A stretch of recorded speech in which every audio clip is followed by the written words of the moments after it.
Open sesame! What is going on, my Weeb and Weebettes? Welcome back to another Weeb After Hour live stream. I'm your boy Peter, and welcome back to another Weeb After Hour live stream. Welcome, guys. Happy Tuesday.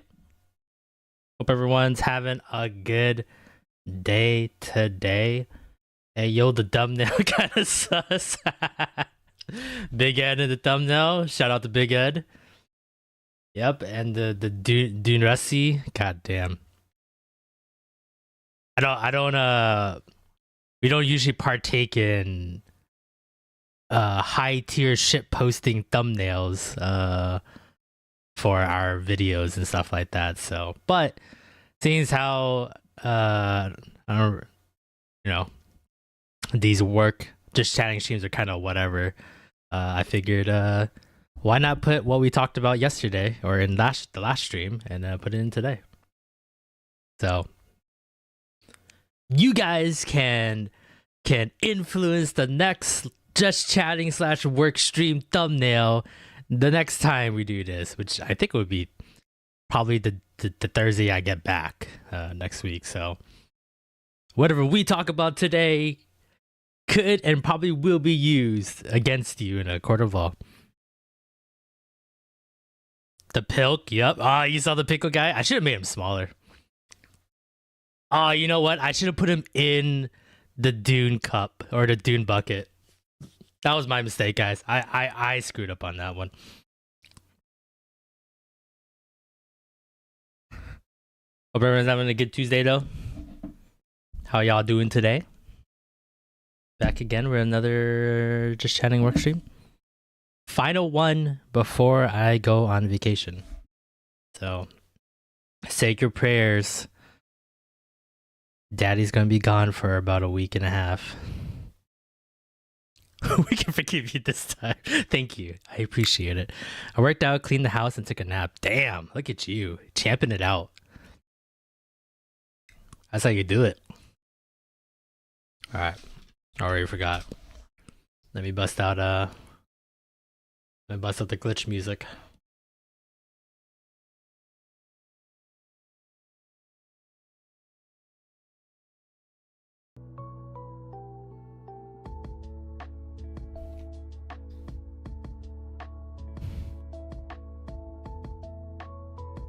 Imagine Big Ed coming out of the Dune worm. Ooh.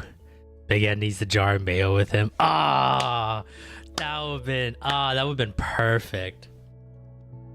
That would have been perfect. You know what? We can have Big Ed for the next thumbnail. I'll see if I can try to find the one where he's actually putting the mayo in his hair. I'll see if I can find a picture of that one and put it on.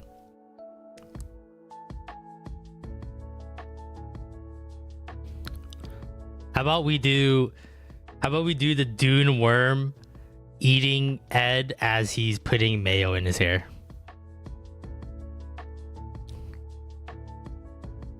And in the jar of mayo will be the Pickles cage.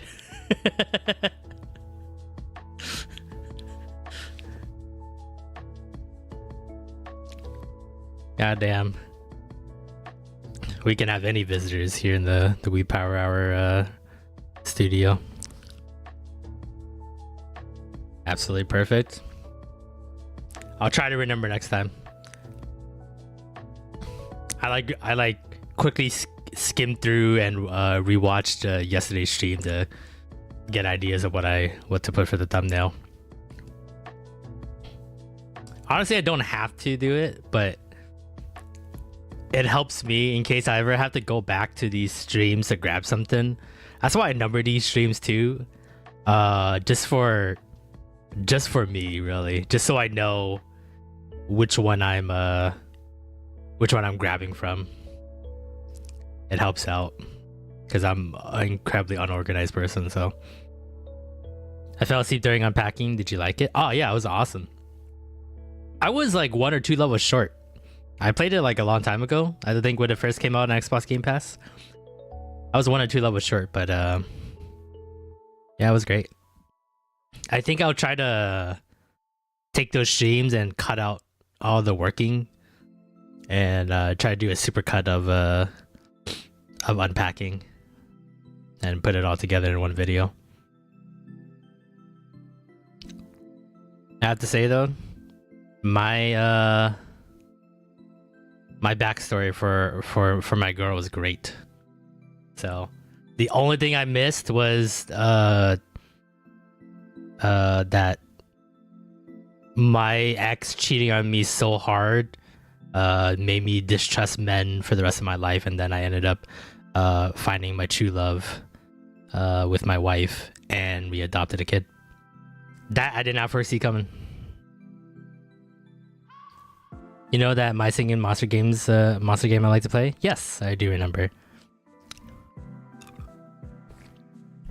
Also, I got a new desktop background to have in the back as we talk.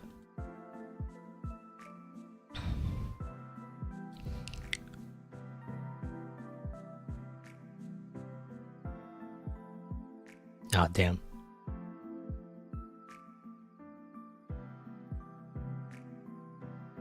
How do I like go? Turn that off, turn it off. There we go. Alright, much better. So yeah, I'll see if I can do that later. Try to do a supercut and put it all together. They added an update where they explain where the entire magical class came from. Ooh, heavy lore. We like those. Nothing better than one of your favorite games having more lore for you to sink your teeth into. God damn it, aliens.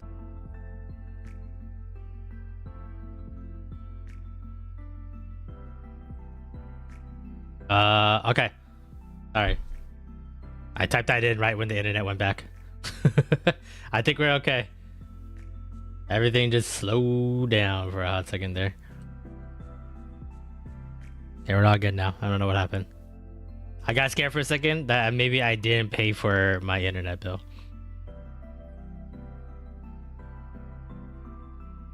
It came from aliens though. Alright. Did your mobile game put this guy up? Whoops. Whoops, that's alright.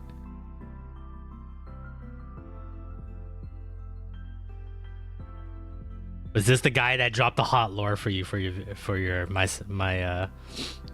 singing monsters? Did this guy tell you the lore? Because if it wasn't him, then what's the point? What's the point?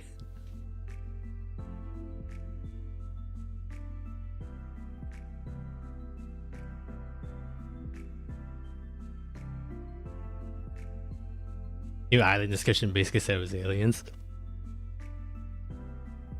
Gotta spice up the lore a little bit more. Damn. This is the leading guy in explaining anything that if the answer is aliens, he can do that for you. Damn, what a shame. What a shame.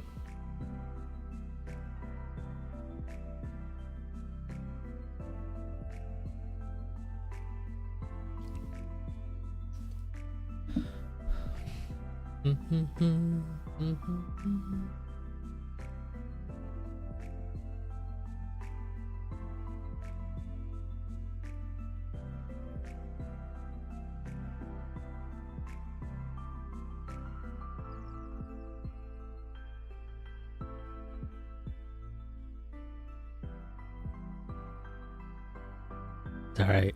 I'm like fully focused on some basketball highlights right now.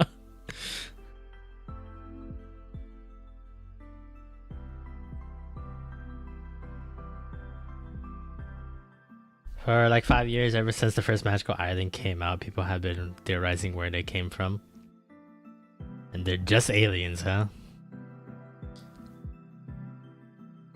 Are you happy with that explanation though? Or would you have wanted more?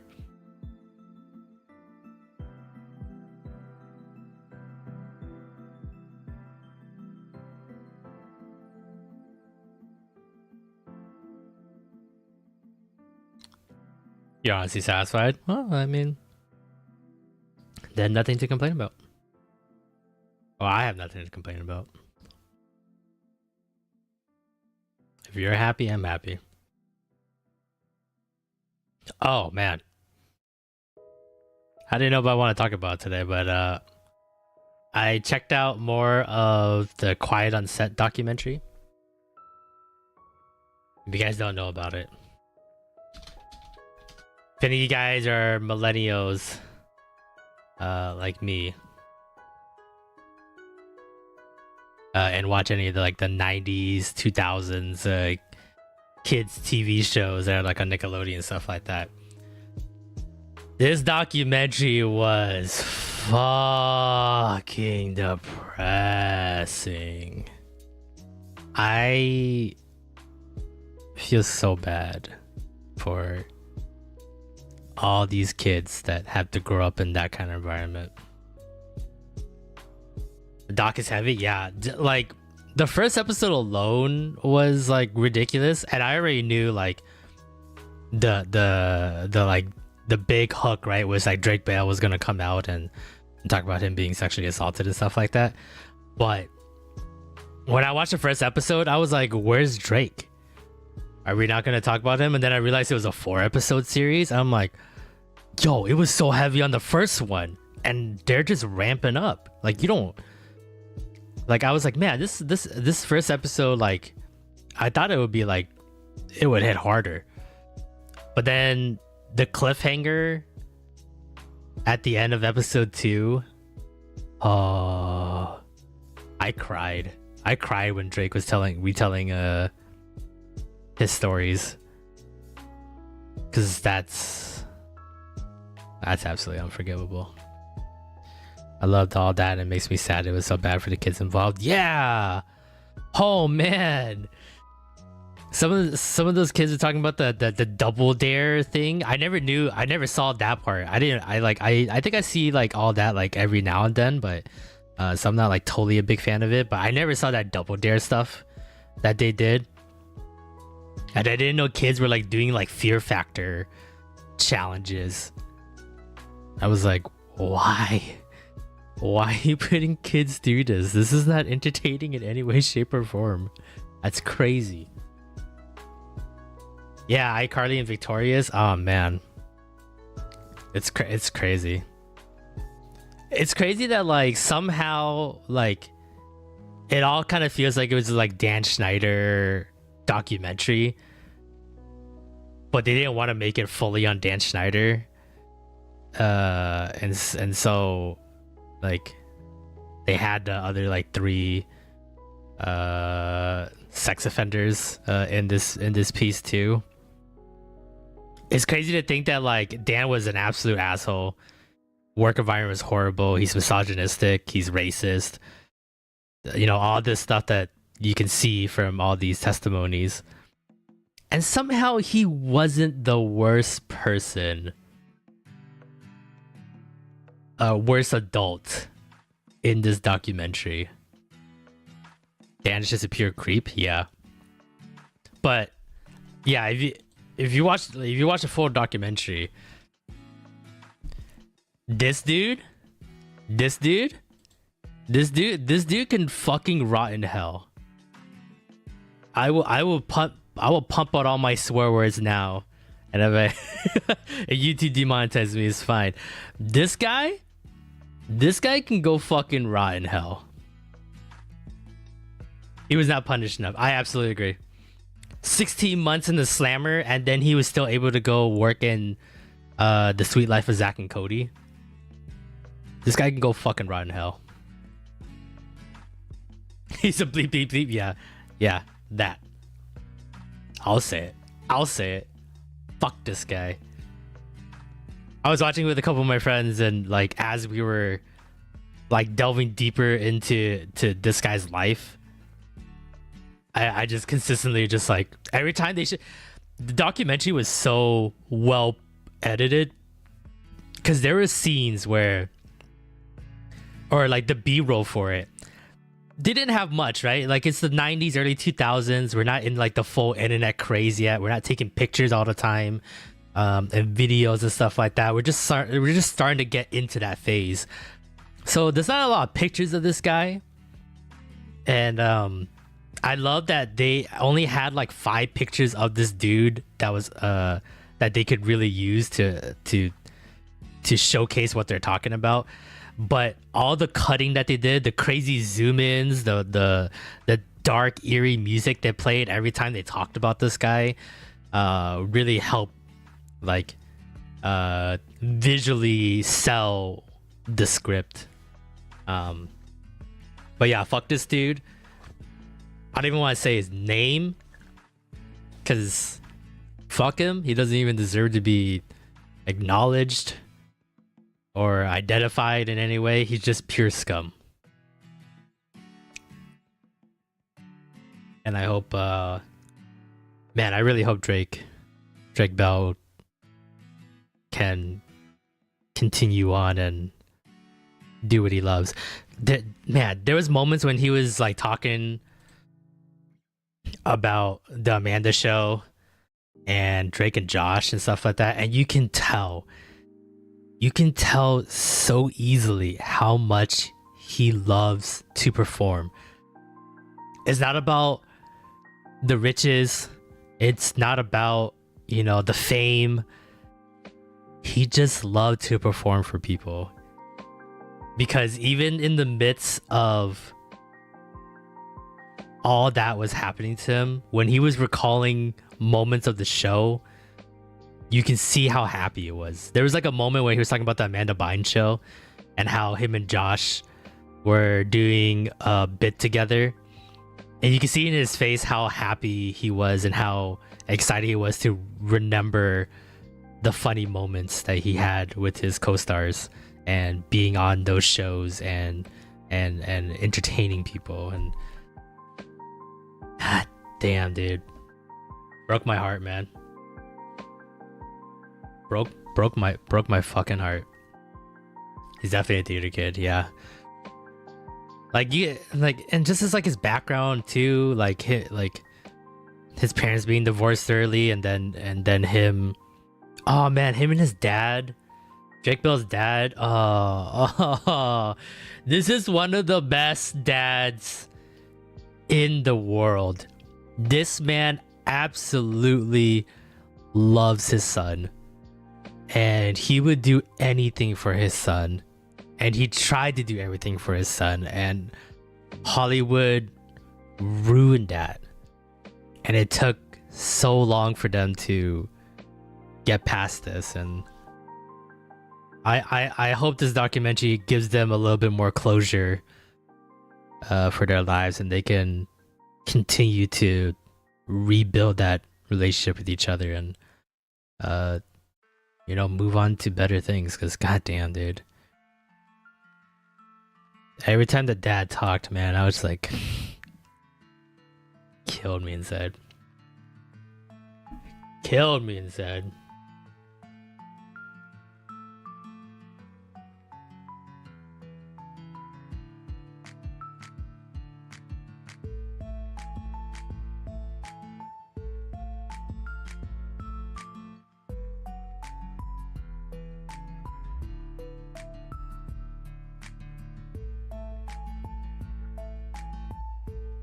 Students, as a soon-to-be parent, the parent stories broke my heart too. Yeah, I mean, for most of my like adolescence and stuff like that, you know, it was mostly just me and my mom, and yeah, just the way the dad, just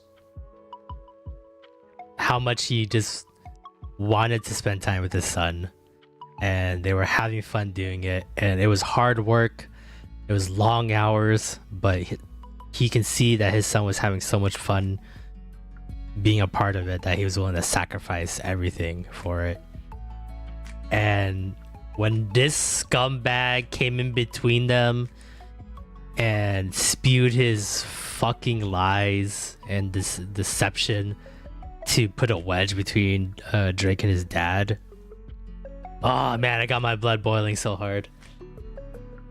Got my blood boiling. that I can like boil pasta, man. I was like, how fucking dare he do this? Crazy. Fuck this guy.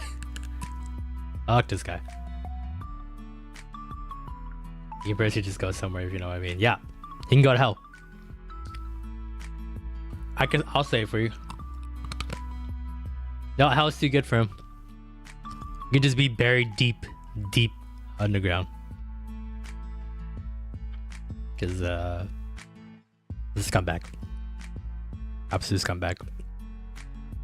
Now this doesn't unpaint Dan in any way, shape, or form, because he's also a big problem in this industry.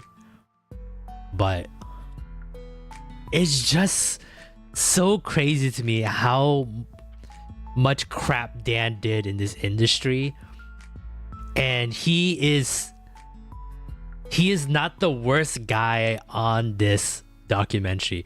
The fact that they had to get a full-on sex offender that was pen pals with a serial killer that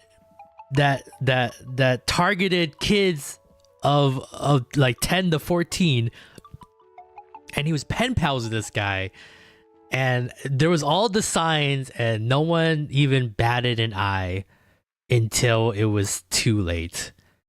Like that's how bad this guy had to be for Dan to look somewhat better than him. You know, like if you want to take like a half glass full kind of perspective, yeah, Dan didn't diddle little kids, but goddamn did he broke a lot of their mentality. Goddamn did he ruin so many potential careers for these kids because of his power trip.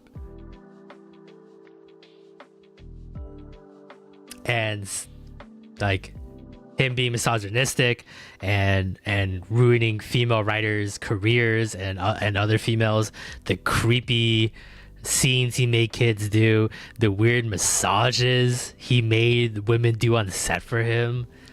Somehow, if you rank him, he is number 2 on the shitbag list. And that's crazy to me.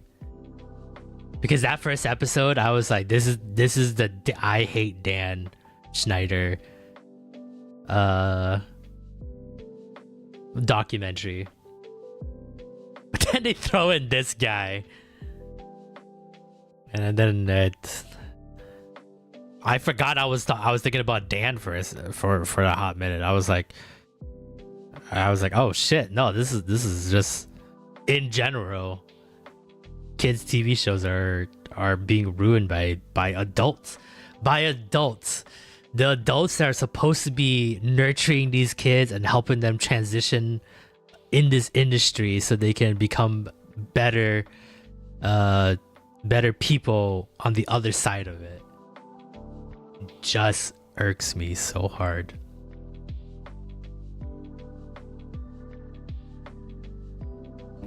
I know for sure if I'm ever in this position of being in charge of any kid on whatever content I'm creating, that like this goes for anybody that like gets into that position of power. If this documentary didn't scare you in making sure that you don't become like these two people, you are part of the problem. Like, it absolutely scares me how many other adults are out there that can be like these human beings. Sorry, I went on a tangent there. I didn't know where I was going. This documentary's been on my mind all day today because we were watching it like late into the night, like 4 or 5 a.m. and we were just talking and discussing afterwards, and we were like, I don't know. How do you ever get to this point? You know? Like, how do you... It's not like Dan was just born to be a power trip, narcissistic asshole. How do you get to that point? And, you know, not trying to be pessimistic or anything. It's just like a food for thought, right? It's just like, when any of us could get into that level, that power, that position of power, how many of us would not change and continue to be the good people that we are, and how many people change because of it? Psychological warfare on the like highest degree. All good. I'm glad you guys don't mind me just ranting, to be perfectly honest. I know these aren't it's not like a fun topic to talk about, but yeah, this documentary's been on my mind all day. It was a great documentary, very well put together. The editing was great. If you want to like talk about like, you know, work and, you know, something related to this channel, you know, the video editing was great. The way they cut things was great. It seemed very like they had a minimal budget, so they did extremely well for what they had for the B-roll. But I'm glad they're bringing these issues to light. Otherwise, they might continue to get away with it. Yeah, I hope. It's crazy that they only talked about Nickelodeon, and I am for damn sure Disney is hiding some skeletons in the closet too. But I hope in the future that this is this is the starting point now. It shouldn't have been the starting point. We should have started this a long time ago. But I hope now and in the future, don't let money become the driving force. You know? Like, for a good chunk of these kids, they enjoy what they were doing. They love what they were doing.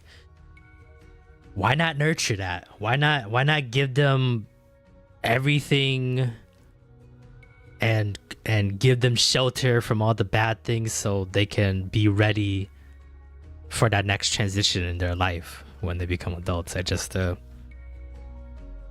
know. It's crazy to me. More lighthearted topic. Big male cat tried flirting with Precious. Ooh la la. Go Precious, shutting the stuff. Can't imagine Disney kids. I mean, whenever like they were like rotating through like a whole bunch of like child actors and stuff like that, I'm like, god damn, all these kids so talented, they didn't even get close of a chance because there was no blueprint. There was no roadmap. There's no safety net. There's nothing to protect these kids from anything. And I know for damn sure, if I'm ever in this position where, you know, I'm like a producer, or, you know, if this channel gets bigger and, you know, we do more cool ideas and, you know, we're involved with taking care of child actors and actresses and stuff like that, that give them everything possible to become better people. Because I don't want to see another Britney Spears. I don't want to see another Lindsay Lohan. I don't want to see another Amanda Bynes. Aaron Carter, rest in peace. You know, Drake Bell. I don't want to see any of these people anymore. Like having to go through that. I'm just not happy with the boys' advances. Damn. Precious, that queen. She don't settle for nobody. Yeah, you gotta show your worth, my boy.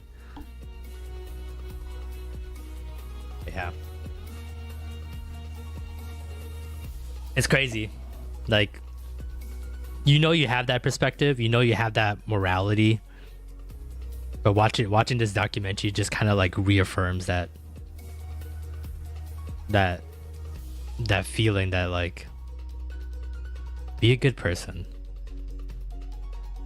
no matter how successful you could be, no matter how much power you've been given, no matter how much opportunity has been opened for you, help nurture the people behind you and help them grow too. Cause that's what happened, you know, for you, for people to pull you up. I don't know, man. This documentary got me in my feels, man. It's crazy.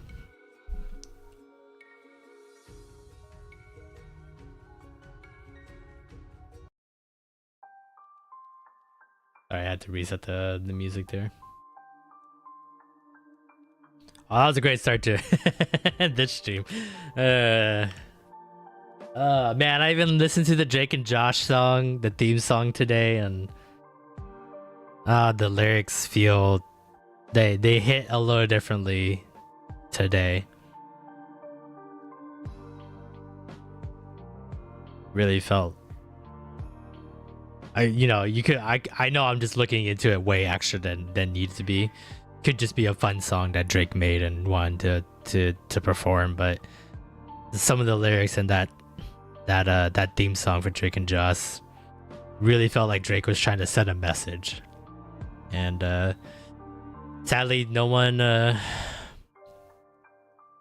saw it.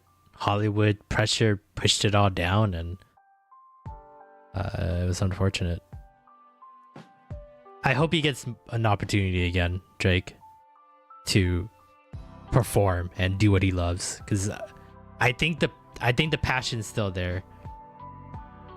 The weight and the pressure is gonna be rough, but if he does make a Hollywood comeback, I hope the fans and community can welcome him with open arms and really embrace him. Kind of like what's his name? Brendan Fraser, because he was also pushed out of Hollywood, and he's slowly been coming back and absolutely killing it. He's an absolutely talented actor, and I kind of hope Drake gets a little bit of that same treatment, and he can come back and be able to perform at a high level. So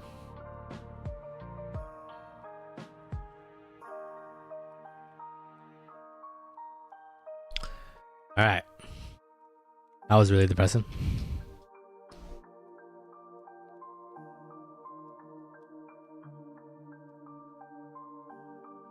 Hope so too. Fingers crossed. Fingers crossed.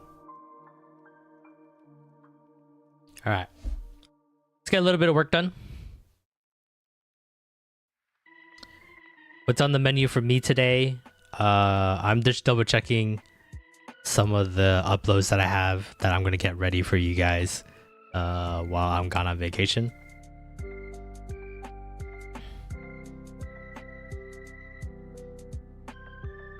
This is the first podcast episode I've uploaded in the more recent iteration of the show. I'm gonna try to see what I want to add extra.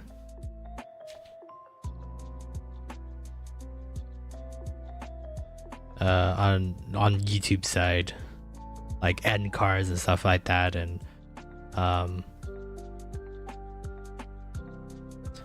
Weeb power, because on the Podbean website that I have for the channel, when you listen to any of the episodes, I have like time codes and everything like that, timestamps, in case you only want to listen to a certain section of the show, or if there's a particular anime you want to listen to, that if we talk about it, it's available for you guys as well. Cool thing is that, like, with Podbean, is this goes for like most websites like this, you can embed links, and I'm on the camp that if I'm gonna, especially with media and stuff like that, when I want to talk about a certain show, that I try to give you as much information as possible that, you know, if you wanted to check it out or you wanted to try to follow along and you need a little bit more information on the show, or you're very interested and stuff like that, is all that stuff. So like, if we ever talk about one of the best animes in the past 10 years, Frieren Beyond Journey's End, you hear about how much we're gushing about it. You know, we have this link here provided for you to do that, you know. So you can check out the show, you know, studios, what the source is, what kind of genre it is, the characters and their voice actors and actresses, and stuff like that. Synopsis if you want trailers. So I like that about the website. YouTube, on the other hand, is like a little different in that regards, because if I wanted to post a link, I would have to post the whole link, and YouTube only allows me 5,000 characters in a description box, whereas websites, it doesn't matter. You know, I can put as much as I want. That's not too big of an issue, but there are some segments that we have, especially like Anonymous Take, where we're reading a review from this website called My Anime List. So with My Anime List, you can like pretty much put like a personal review of the show, what you feel like it. So that segment for us, we like to try to find the funniest or like the most unique, quirky review possible, and then we kind of give everybody, the other co-hosts, multiple choice on what the anime could be. So kind of like, it's like a guessing game, really. But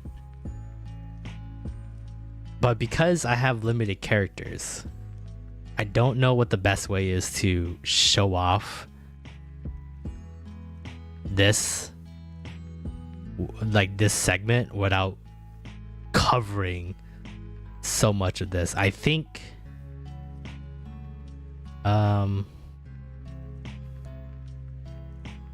in the future I might have to just put more graphics on the screen to really showcase stuff, because we even have like, we talk about news articles sometimes, right? Like you know, Attack on Titan and stuff like that being the final season, so it's like a link to the news article and stuff like that, because we have two main news articles that we try to get from everything.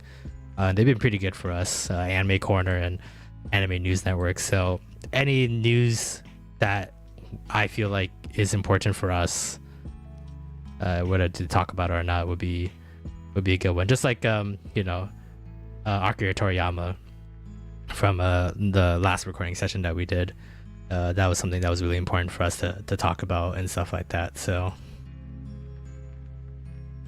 but not uploading on YouTube the podcast episodes, I thought I could just upload it and forget it kind of thing, but there's like a different approach I think I have to do then compared to what I do here, where like I just load up information. So and I try to make it as organized as possible for people to navigate through it, so it's easier for them to kind of cherry pick anything that is of interest to them. But YouTube is a little different in the description box, and I don't think I can do that the way I do for Podbean. So yeah, just a bunch of prep work, just getting everything ready.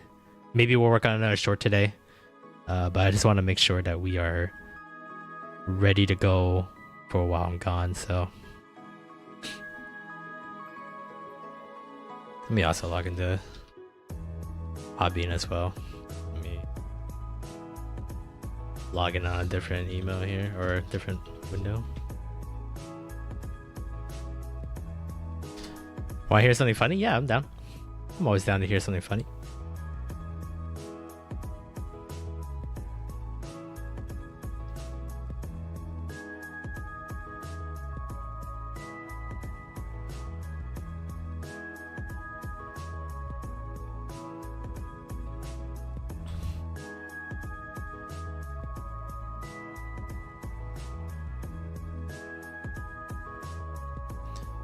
WPH podcast episode. Okay, that's what I put it in. Okay.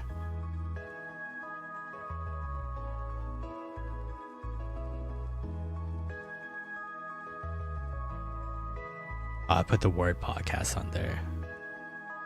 I don't mind keeping that the same. I watched an Over the Hedge video called Over the Unhinged today. Okay.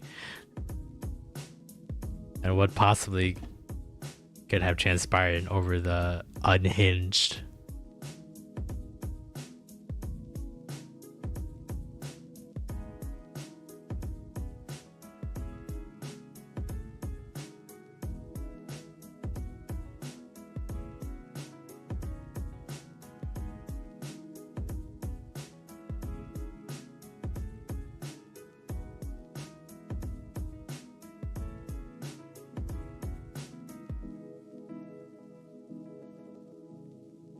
Basically pointing out all the unhinged moments in the movie. Isn't that like the whole movie, really?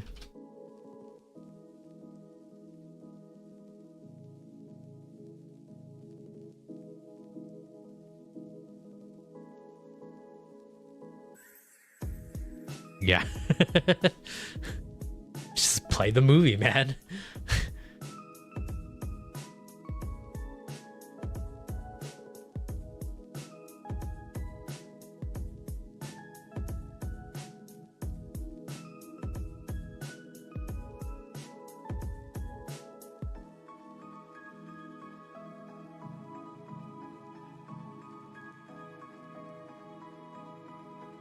Yeah, I think I have to forego this, but having the text of what we're reading seems kind of unnecessary.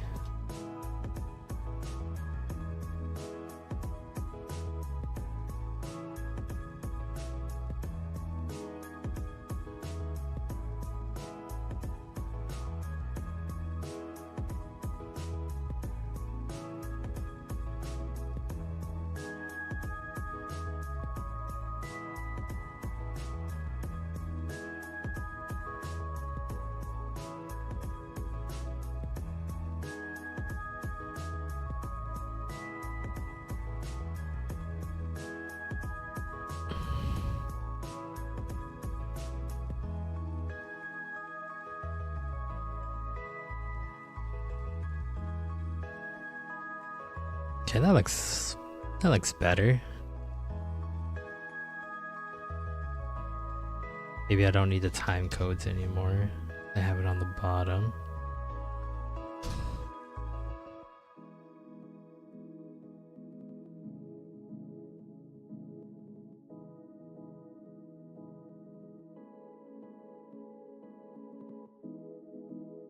What kind of fancy symbol do I want?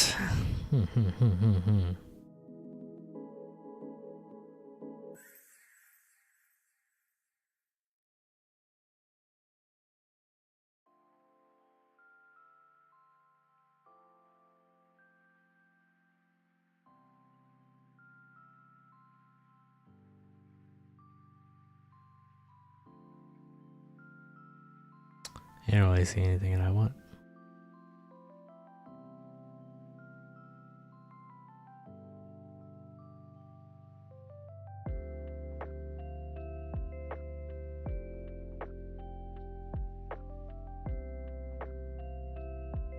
Oh, it's the same one anyway. Okay. We'll do that. This will be easier to see the time of when we talked about said show.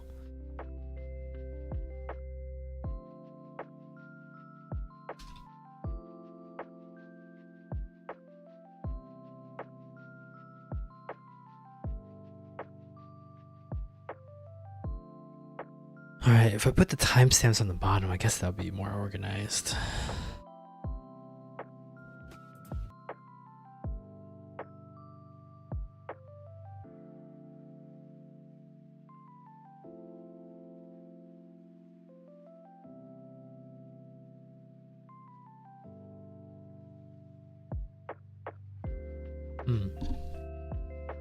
I think that's better.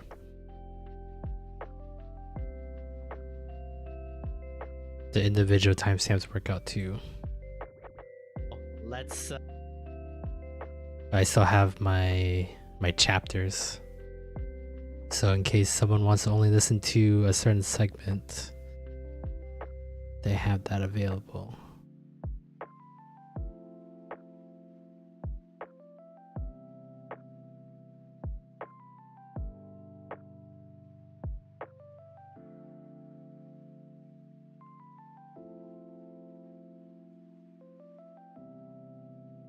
That's a good idea. Yeah, I know. I know that, especially when it comes to, discussing like any medium, right? Like TV shows, movies, anime, manga, anything consumable. Not everybody wants to listen to what you want to talk about, and for us, and how much content we consume, like. You guys I don't think you guys realize how much anime gets put out every 3 months, every season, right? Like this is 1, 2, 3, 4, 5, 6, 7, 8, 9, 10, 11, 12, 13, 14, 15, 16, 17, 18. 18 times 3, that's about 54, 55 shows, not counting shows that are getting carried over from the previous season. And movies, so like 55 new shows getting started every 3 months. We usually cover anywhere from like 6 to 15 shows, so we don't even cover half of the shows that get talked about throughout an anime season. So that's always been my train of thought when I do these like little description box and stuff like that, is try to provide as much information as possible, so I'm not wasting anybody's time. If we're not talking about like what was playing last season, right? Yeah, we're not talking about Blue Exorcist new season. This is a fan favorite show from in the 2010s, and it got a new season. I think it's been like 7 years since the last season, but we didn't watch this season, so I don't want anyone like starting this anime podcast to be like, how can they be talking about this anime but not talking about that anime and stuff like that? So that's always been my thought process, is that if someone's trying to look for a podcast or a YouTube channel or whatever, and they want to listen to them talk about a certain anime, which I get, you want to hear other people's opinions, especially people of the internet, right? Because it's almost like a sense of validation sometimes when I listen to other anime YouTubers and they talk about anime that I have opinions on. I want to hear what the opinions are, and hopefully they agree to the same things I agree to, but that's never the case, more times than not. But it's good to hear other people's talking about it. That's always been my thought process too for that, because I know there's no way physically possible for the three of us to be able to watch all these shows, even if we split the work and we all watch a handful of shows differently from each other. I think it kind of ruins the podcast episode a little bit, because the one thing I enjoy about it, and I enjoy doing it, is the fact that we all watch the same thing and we all can discuss about it and either gush over a certain part of someone's episode or absolutely trash another show's episode for something we didn't like. And I think that's something that kind of showcases the podcast in the best way possible, and then also I don't know, like a bonding experience, I guess might be the best way to putting it. I don't know if that's really like where I'm trying to get at, but it's just nice to discuss the good and bad of an anime episode with two people that I absolutely respect their opinions and their vision and what they see in an anime, and the totality of everything. So I know I kind of went off tangent there, but you know what I mean.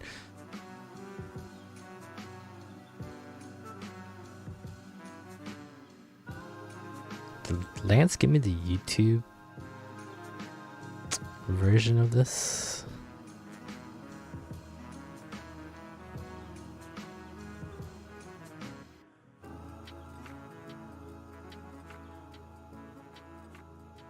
Okay, perfect. You did.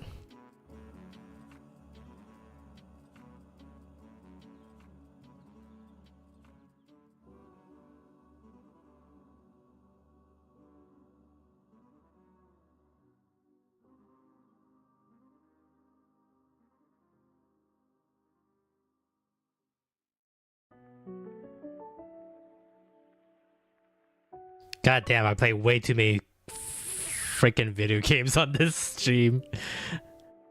I got so many series. Where's the podcast one? I haven't done that one in forever. There it is, all the way on the bottom.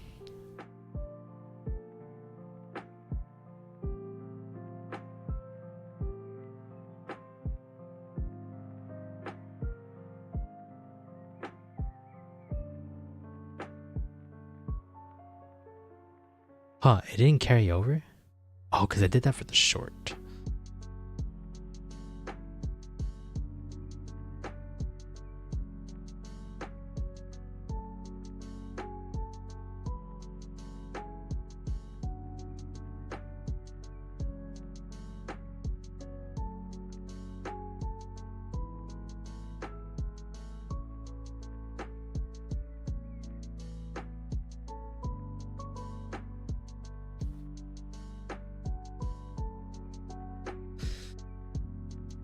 Okay.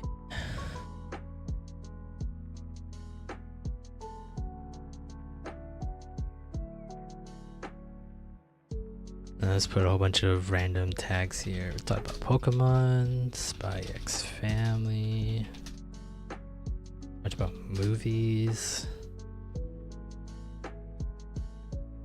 Studio Trigger, we talked about quite a bit.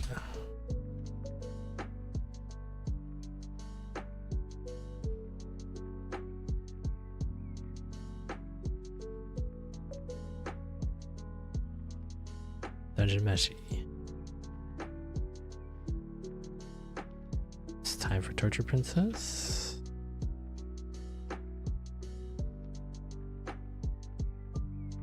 Middleweight Academia. Solo leveling. Beyond Beyond Journey's End. Did Avery's cup say stupid juice? It does. Can I bring it back? Yeah, stupid juice. It's like one of those cups that you can, you know, those like Starbucks cups you can like decorate it and write whatever you want on it. So when we asked him, when he was so gracious to help us out and take a role and help us fill that fourth spot, I was like, you don't have to do portraits. It's totally optional. Same with Plinchy, you know, when we told her we can try to figure out some other way for pictures and stuff like that. Maybe we'll do like kind of like how the avatar heads are now. That would have been probably more used. But I just thought it was funny to have portraits of us. But yeah, when I got his, it was something to behold. Photos, I think that's where I put it, right? So, pretty normal stuff, but yeah, just stupid juice. And he got cum on one of them. So, and a hot glue gun to his face.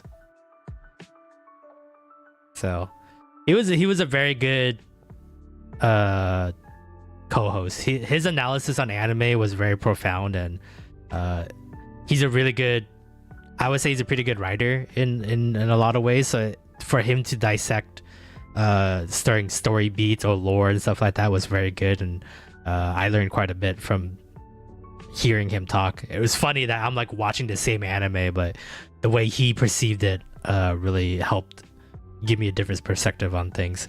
It's funny that like he has like that kind of like intellectual like breakdown on an anime, but then you look at his portrait and it just says stupid juice. Or it says cum. There's like a kind of a weird like duality of man kind of situation going on there. I always thought that was incredibly hilarious. So,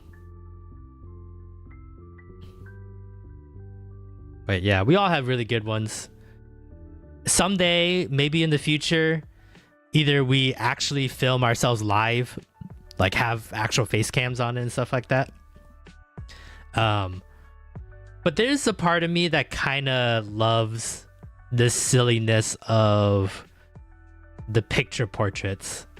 Like I know like face cam is gonna be what helps us get to that next level, but nothing screams like this is one of my favorite photos of Lance. This is like what the fuck Lance photo that he did. He named these, by the way, too. I had no say in how he named the pictures for me, because he did all the erasing of the backgrounds and stuff like that. But you can't beat these pictures, you know? His Kabudan shoujo picture, him spitting out coffee.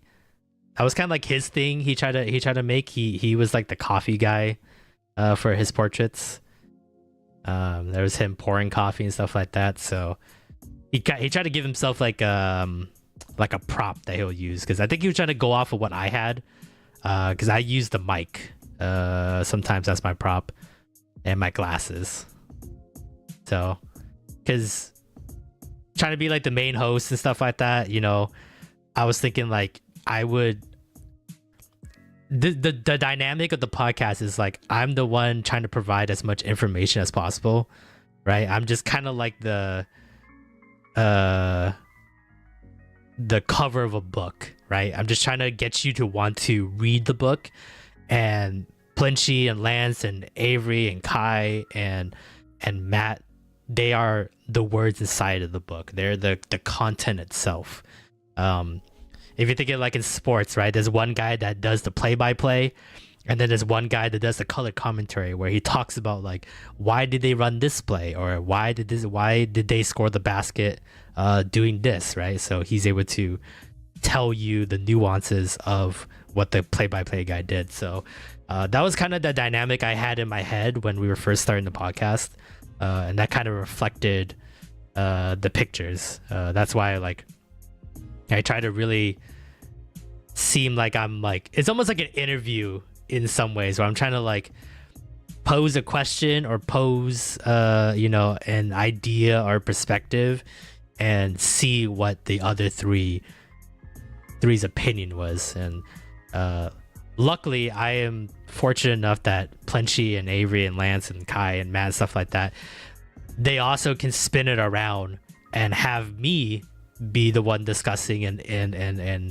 interpreting and really like high focus on a certain aspect. So it has been a very good symbiosis relationship in that way, where it doesn't feel so heavy-handed on me to do it. For the most part, I'll still dictate how the podcast goes, but they have done an amazing job being able to spin that around and giving me a chance to do what they do so well. So, and just there's people like Taka and I, Alex and I, the readers. Yeah. So I hope that like that thought process that we really try to have, that dynamic that we have, is fun and, you know, knowledgeable might not be the right word, because, you know, none of us are in the anime or manga industry, right? We're not like, we haven't worked for them, we haven't done anything for them. This is all just pure outside fan perspective kind of thing. Like some of the talents that we have, some of the perspectives that we have do connect with what we're talking about, but nothing in a fully professional setting. So I just hope that how we present ourselves and stuff like that is entertaining enough. And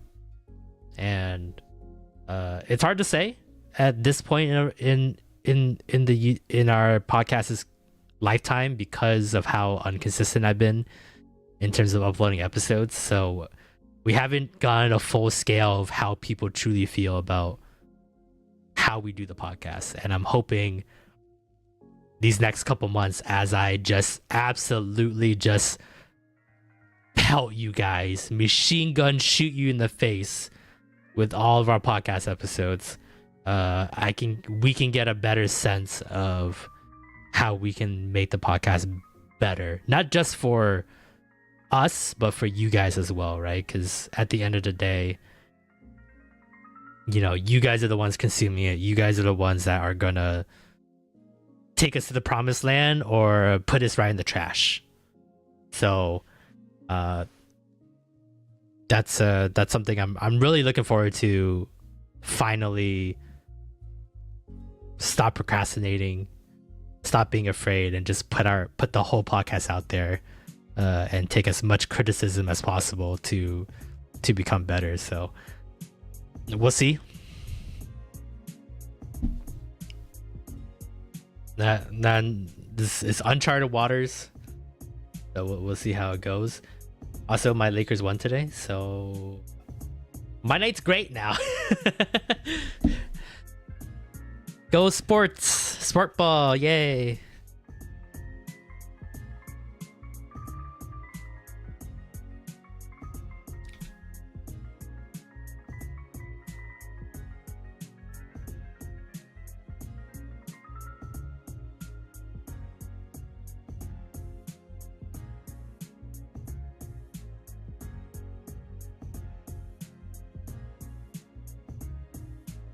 Okay, I think that's all the most important animes that we talked about.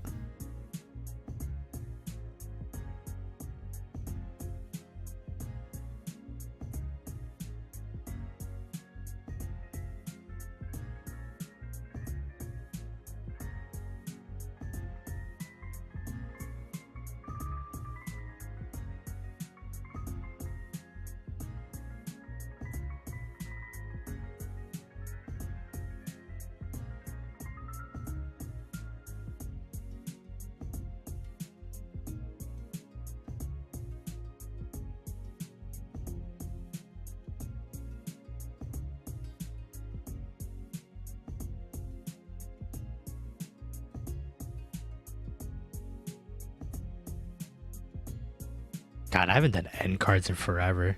What the Super Mario ones look like? I think I'm okay with the Super Mario end cards. I play too much of Super Mario games. Okay, I did one on each side. I'm okay with that.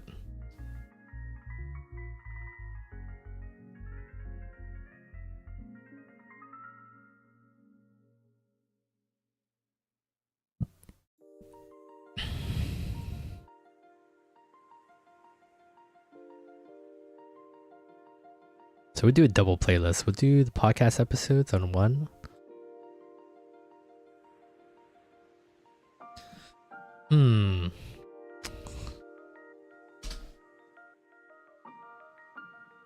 What is the most popular series I have streamed?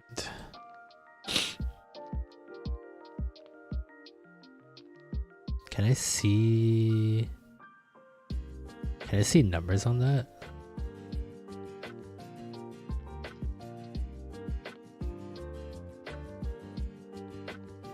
You have footage? Ooh, what'd you get?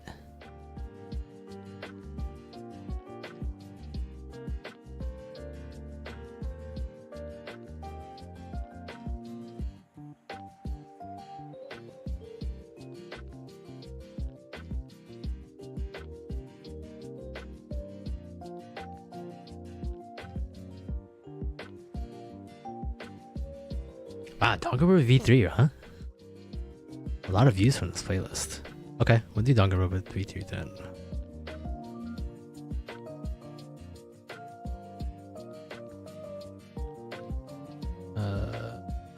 Delete that.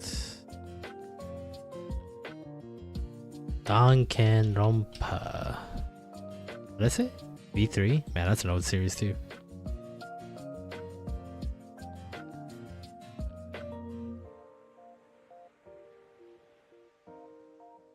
Any playlist on YouTube? No, just my playlist. What?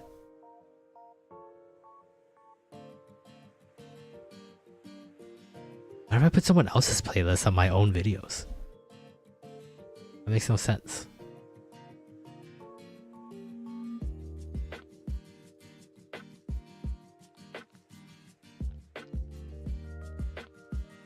No, not a ham sandwich. Not anything but a ham sandwich. Oh, okay. Just a joke. I don't feel like a joke.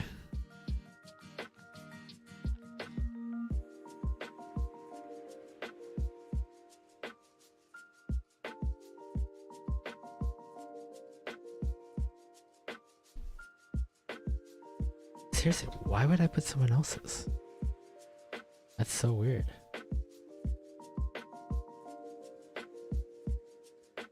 I actually have nachos.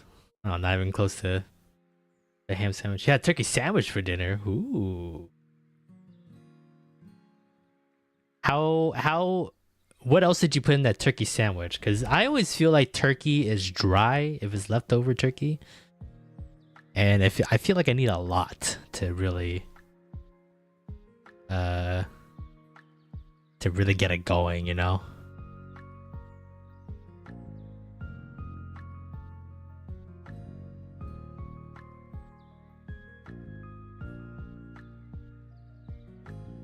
Lettuce, mayo, mustard.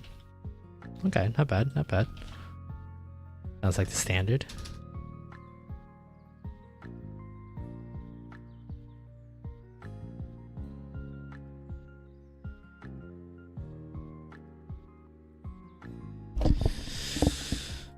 Alright. See how that end card looks. New time, same place. Goodbye. Bye. Bye. I just realized you guys can probably hear all that. Wait, why'd you delete that? Wait, hold on. Why'd you delete that, yo?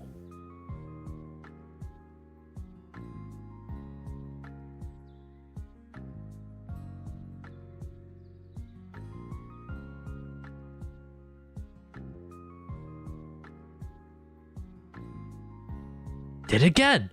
Why is it deleting stuff?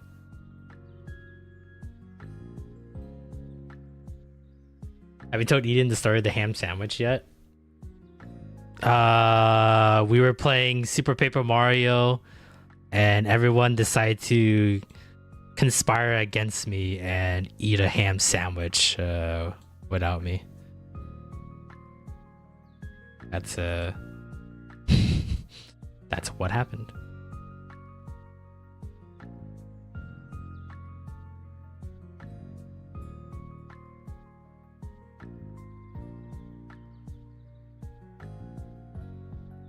It was one of the darkest times in American history, being betrayed like that.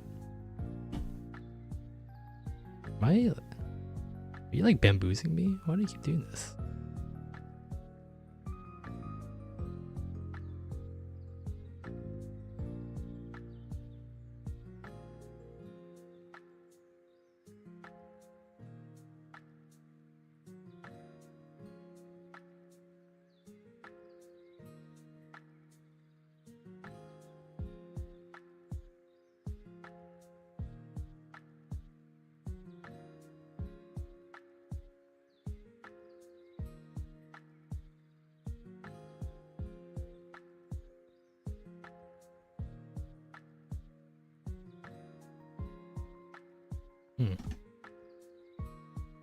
Yeah, everyone had one. It was really rude. It was disgustingly rude. All right. I think the coffee's starting to kick in for me. I had a lot of coffee before I started stream, so I has to do the poopies. So have fun with the music. I'll bump it up for you guys. I know me saying don't spam me with toilet emojis, but you guys will anyway, so dang, late coffee. Yeah, it's because I gotta work at 4 a.m. tomorrow, so I might as well just stay all the way up. Might as well. So after stream is done, I'm probably just gonna work on some stuff and maybe clean the house a little bit and then going. So you're already starting. I'm gonna go. All right, be right back.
I am back. Oh, that's pretty minimal.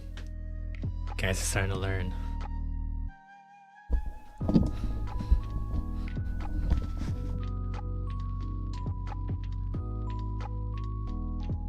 Alright. Where was I?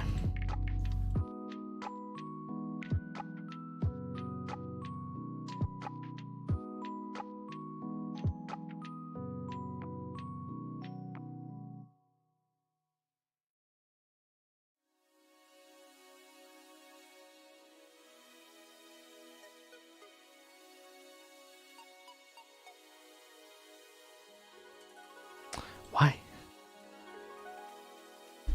Just wait till you're ultra super popular? Oh god. You goblins. Absolute gremlins, man.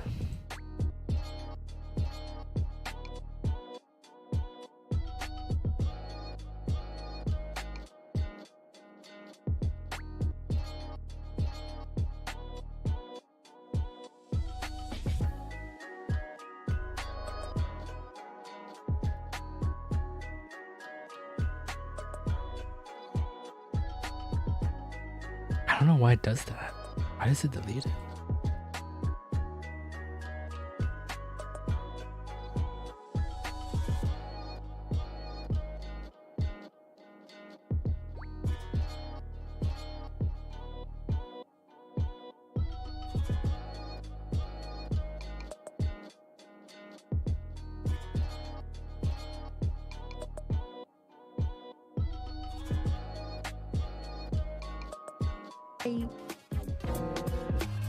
Yeah.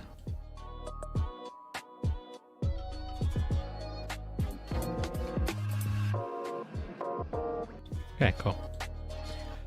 Screw it, I'll take it. I'll stop being a perfectionist about it.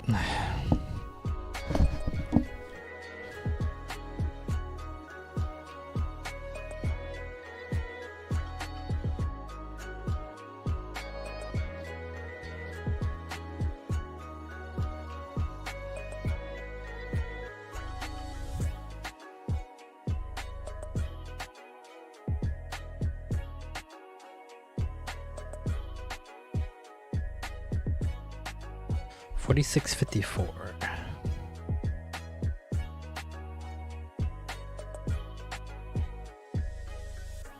$46.54. Join the YouTube partner program in order to add link cards. Oh, I have to be popular to put that up. Oh, that's rude.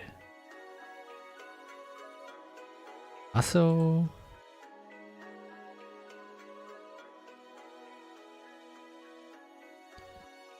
did I screw up the video?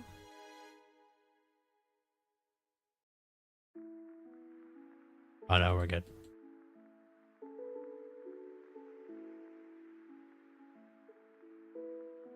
For a second, I thought,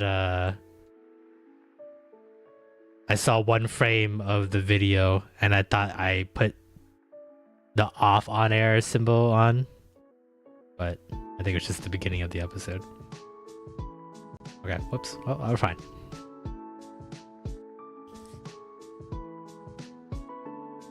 Well, I guess people are going to have to do their own research until we actually, until we actually hit 500. So my problem is right now is that when we talk about a certain anime on the episode, I was hoping I could do these, like, you know how those little cards that pop out in the top right and you can like click on them if you wanted more information. I kind of wanted to put links to, you know, the synopsis of the show and stuff like that, so that way you guys don't have to scroll down in the description box and click on it and try to go from there, or copy the name and then look for it for yourself, kind of thing. But apparently I had to be part of the YouTube partner program to add link cards. I can't add the link, which is unfortunate. I can add other stuff like channels or playlists or videos. But that's all like my own personal stuff, so that's unfortunate. That just sounds like when we do get popular, future Peter will have to come back and add the links, which is gonna be a lot of work. And present Peter can already hear future Peter crying for all that extra work he has to do. Not like it's necessary to do that, but yeah, like I said before, I'm a firm believer to, if we're talking about a certain anime, that I try to give you guys as much information as possible. So maybe you'll be interested. Maybe you'll want to watch the anime too, and then, you know, come and discuss it with us later on and stuff like that. So yeah, I'm always a fan of trying to give as much information as possible, than just like talking about it and then moving on. And like, it kind of makes me feel like we are just, it's like an inside joke. We're just talking to each other about stuff that only we know. And I want to be as inclusive as possible. So whatever anime level that you're at, whether it be, you know, just starting out, casual, you know, a couple years in, or like a 10-year vet, you know, you have the resources to understand what we're talking about, at least, or at least get an idea of it and then go from there. But I guess not for the YouTube channel. I guess it's gonna be as basic as it could be. I gotta figure out ways around that. That's a future Peter problem to worry about when he gets back from vacation. Yeah, it is an oof moment. But for the most part, I think it looks pretty good for now. Description's kind of big, but that's fine. I'm just happy it did chapter segments that way. People can go to whatever segment they want to listen to, and then fine-tune the timing. Okay. Good enough, not gonna worry about it. What time am I scheduling this? I think it was Thursday, right? No, Friday. What did I schedule you on? The 29th. What is that? Friday?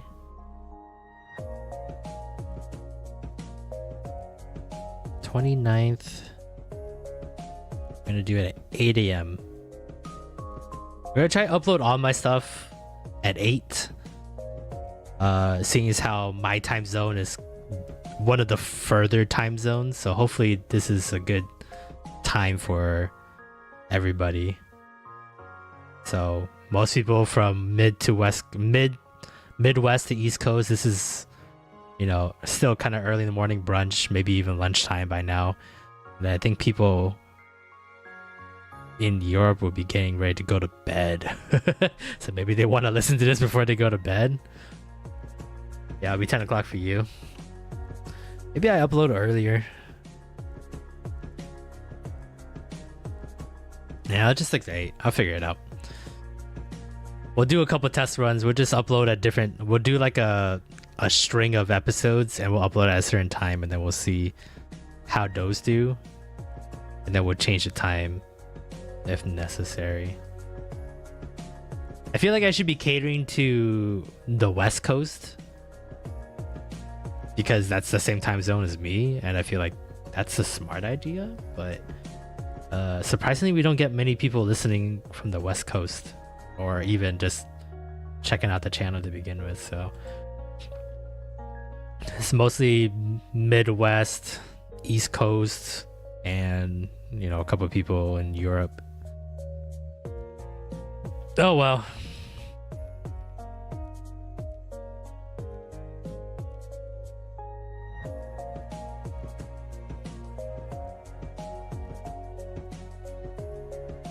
I'll worry about it when I worry about it.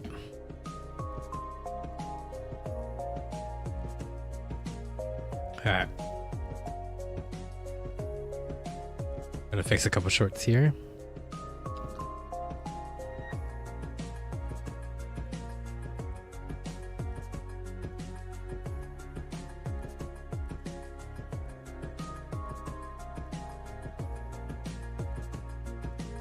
How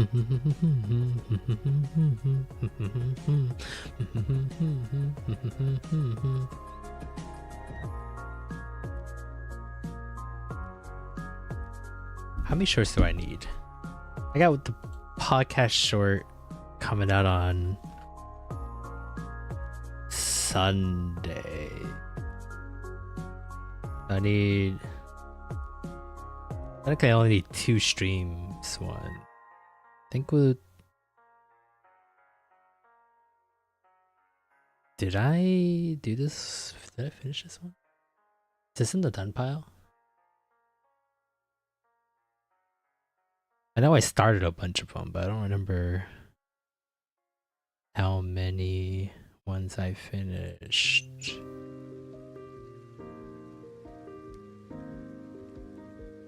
Oh, I didn't even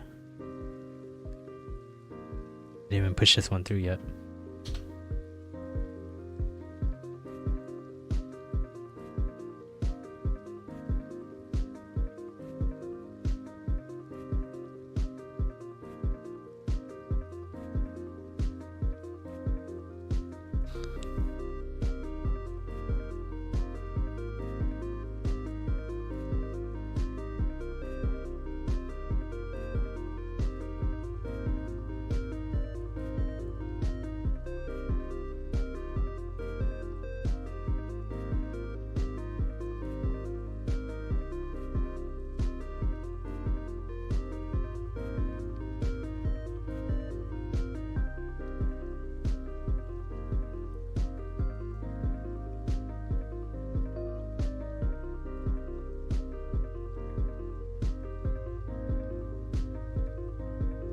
Okay. Yeah, I'm done with that one. I don't know why I didn't export that one yet. That one looked fine.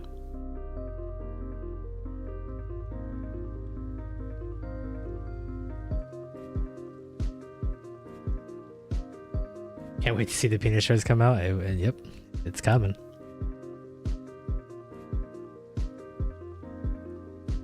What episode was that? I think that was 2.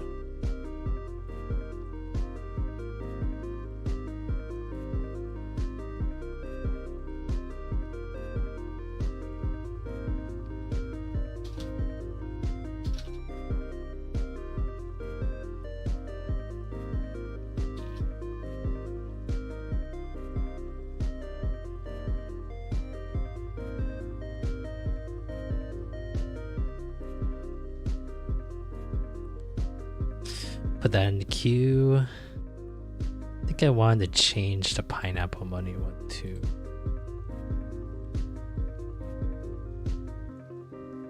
Same with big pineapple money. I think we're gonna go peanuts joke first and then pineapple money second. I think that's what we're gonna try to do. Let me double check this one. I think I want to get rid of some stuff.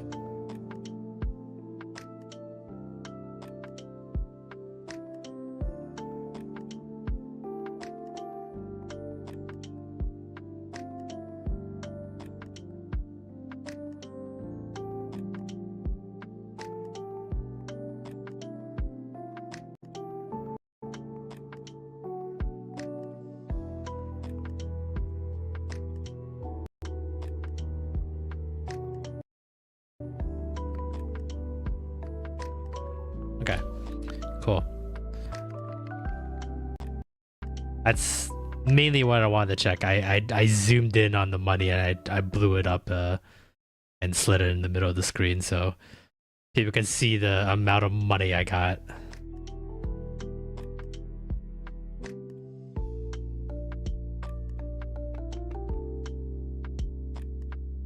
Okay, perfect. Okay, we're good on that.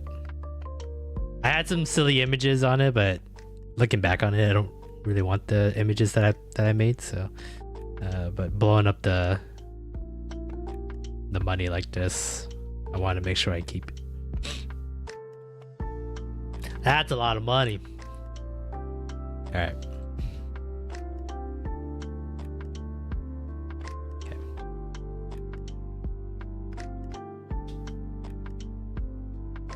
Okay, we're good. Yeah, we're good. Okay.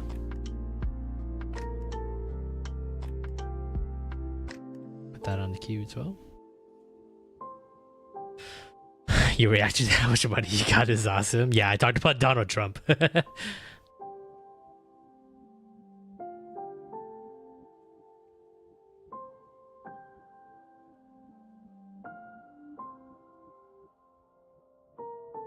Ooh.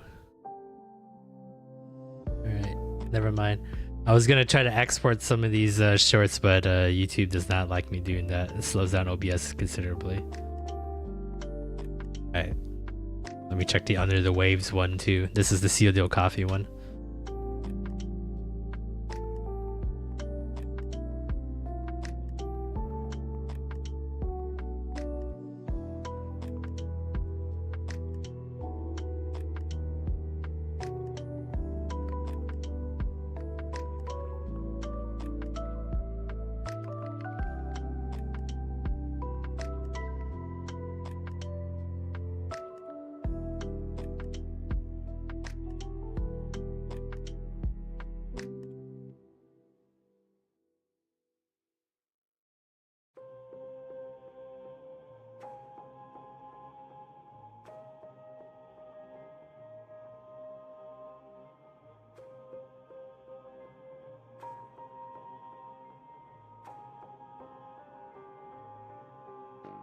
Really seal the deal with that product.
Yeah, screw it. I'll keep the Weeb man in there.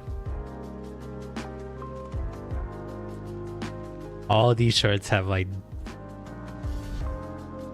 are all different in terms of editing. They all do different things for some reason. I'm too lazy to change it now.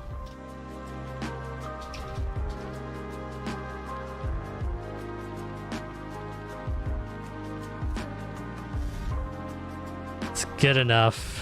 I'm funny enough for people to not worry about how it's edited.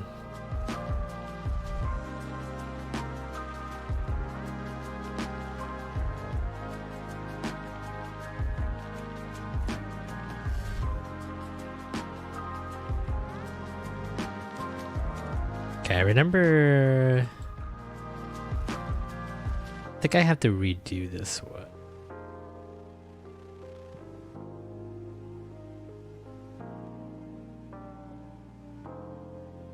Oh no, I think I had different problems with that one. Never mind. I'll worry about that one later. Let me reset the stream real quick here.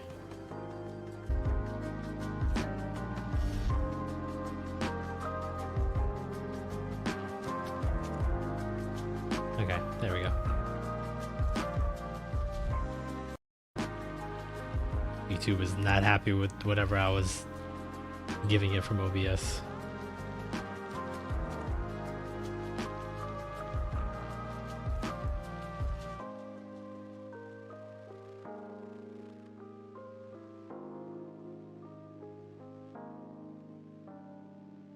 I gotta look through this this time marker again.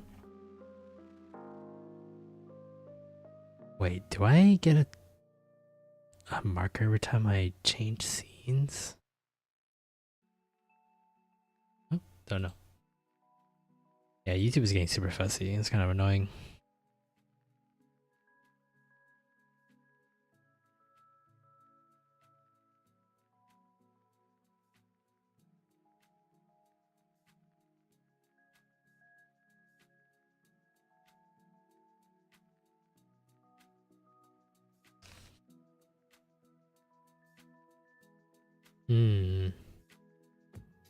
God, I gotta organize all this later.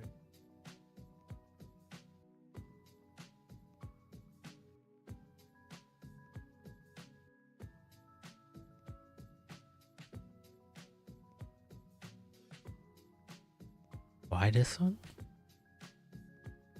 It's the epilogue.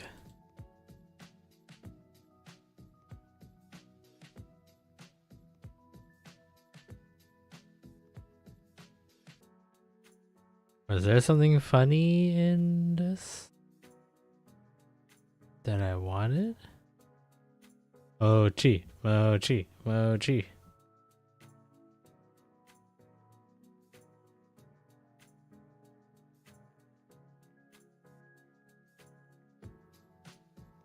I don't remember why.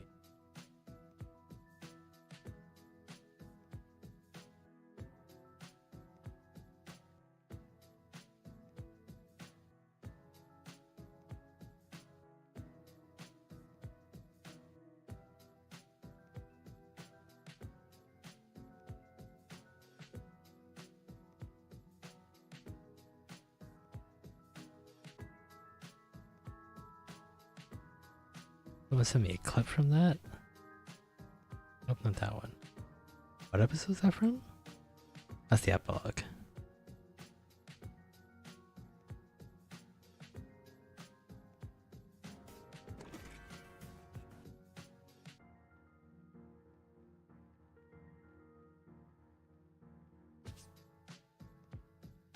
Yo, yo, what up, Taco? Welcome to the stream. Hope you're having a good day today. What game am I thinking of again? Pokemon Scarlet. Pokemon Scarlet. There it is. You guys been well? Nice. What we love to see.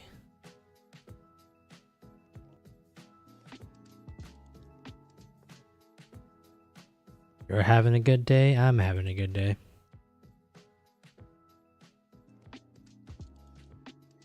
Can I look at it? Oh my god. On YouTube Studio. God damn it.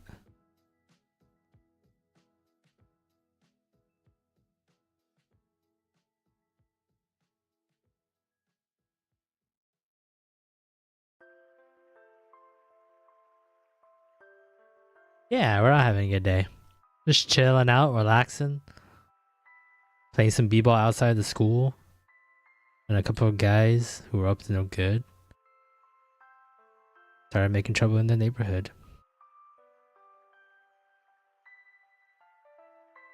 Just chilling out, relaxing before I mentally check out and go on vacation, so. Is there a clip here? Why do I have it?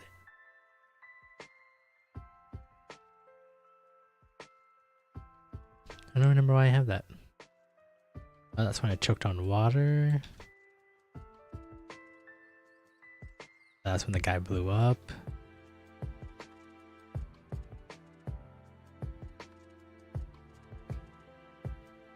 The birthday wishes.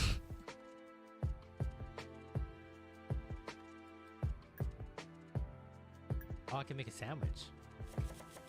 Oh, I could do the ham sandwich bit. Made a ham sandwich. Oh, fuck. Shit. No! No! Even the game is getting a ham sandwich and I'm not. I just want my ham sandwich. I think if I do this bit, or I do that short, I have to do the first short when people were getting ham sandwiches to begin with. I don't think I have that clip. I don't think we picked that up, did we?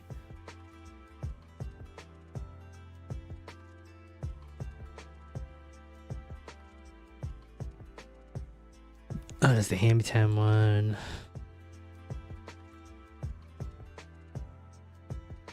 Umush gender. Ever since that day, ham sandwich has been a funny bit. I'm glad you guys like it. Alright, let's try a nickname for Lance.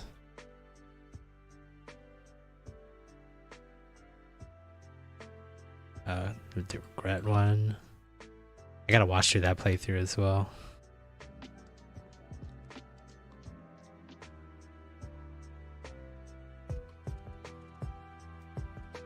Was there?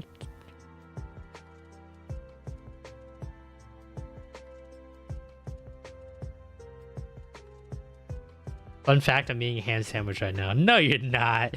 No, you're not. You're joshing me. No, you're not. It's the kid's edgy to be a furry. That's a pretty good way of putting it. No, you're not. Are you really? Are you like... Jesus! You light flash before your eyes? Mine did. Your butt's huge in that one suit. Wow, you're actually having ham sandwich. How dare you, Taco? How dare you? I'm kidding. I'm hoping you're enjoying the ham sandwich. I'm not jealous in any way, shape, or form.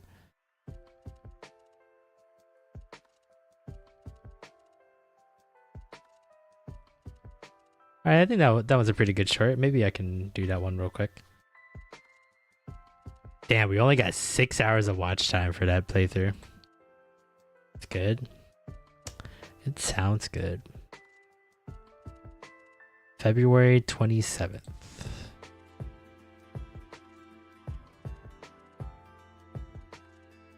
So we gotta make simulator games. February 27th.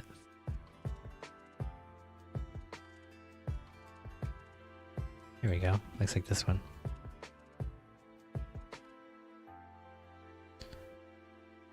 What a weird game that was.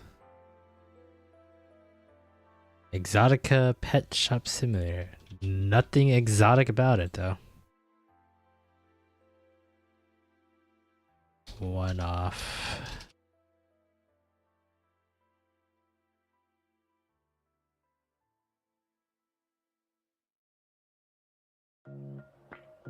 The glorious game sandwich strikes again.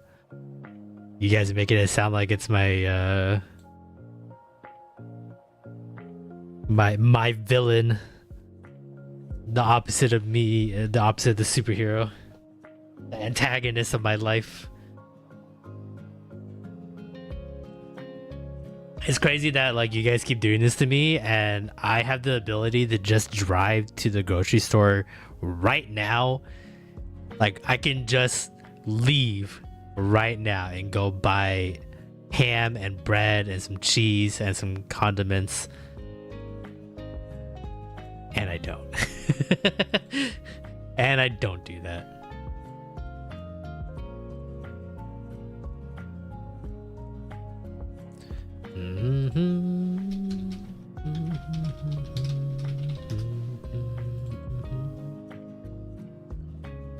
I could, but honestly, that's asking a lot from me. So somehow, for some reason, I'd rather accept my fate than to go get it. Yeah, nothing's stopping me. I could just leave right now and come back, have a ham sandwich in my hand, and then, you know, we can continue streaming. But you guys have no idea how lazy I can be. I'd rather suffer and have you guys slap your ham sandwiches in my face than for me to get up and walk. I barely like getting up and walking towards the fridge. The nightmare would be over. It would never be over, Taco. As a streamer, it's never over. Someone was gonna bring it back. Ham sandwich stream when? I don't know. I don't know how I feel about IRL streams. Like people going around and doing like grocery shopping or like traveling or stuff like that. I like watching it. I don't know how it feels being the streamer, because I always get the feeling that, you know, when the person's on IRL and they're holding the camera in front of them, the public's gonna be like, that is the most cringiest shit I've ever seen in my life. I feel like it would be weird filming myself doing mundane things. Yeah. Like I've always wanted to do like vlogs, right? Because I think vlogs are kind of cool, kind of see like a glimpse of someone's life and stuff like that, especially like small business owners or like people who do creative arts and stuff like that. I kind of like seeing like their process and stuff like that. When I was part of the artist alley scene in anime and comic conventions, I love watching other people's journey and seeing that stuff. But I always think, one, my life is not that interesting, so I don't even think there's really enough content and enough demand for it. So I'm kind of missing both sides of, you know, supply and demand for those vlogs. And two, it just feels awkward to like bust out the camera, have it point at me, and just go. I think if I had like a GoPro and I'm looking at stuff, or like I put it like on my hat or something, I think I might be okay with it. But I feel like the whole point of vlogs is half of the shots in a vlog is in selfie mode, right? Like it's you talking to the camera, and I don't mind talking to the camera. It just seems stupid to talk to the camera in public. I don't know.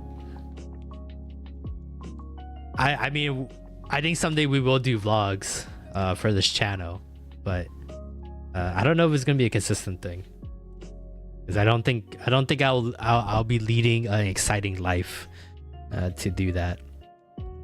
Maybe in the future, if I'm traveling a lot for the Weeb Power Hour, whether it be like doing content for like another group or a channel or a company or something like that, or I'm traveling for conventions to have panels. I always thought it would be really cool if there are like colleges that would invite us to talk to college students that want to get into the industry, or, you know, understand more about the industry. That'd be pretty cool to do like some vlog related content on that, on the traveling and where we're going and stuff like that. Someday I would like to get a Weeb Power Hour warehouse where we can make the merch in-house, and all the merch can be shipped out of that warehouse and stuff like that. So contour, basically. Yeah, that's the dream. You told us to watch that? Oh, thank you, Taco. Appreciate it. Yeah, because this is really cool streamer I like. His name is Ray.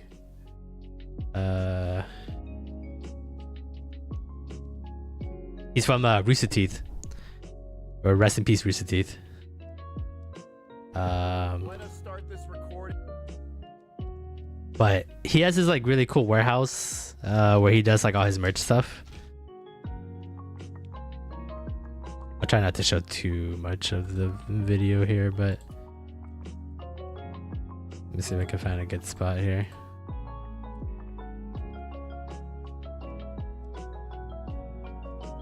But you see how like this warehouse just has like all the merch and stuff like that.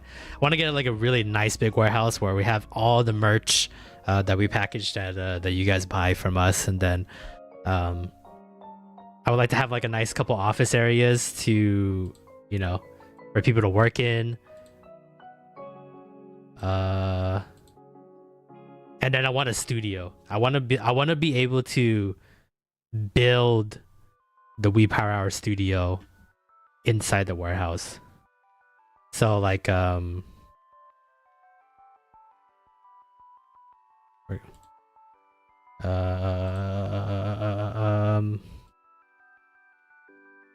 basically like this whole studio that we have here with like the posters and the Weeb Power Hour light and the manga books and the shells and stuff like that.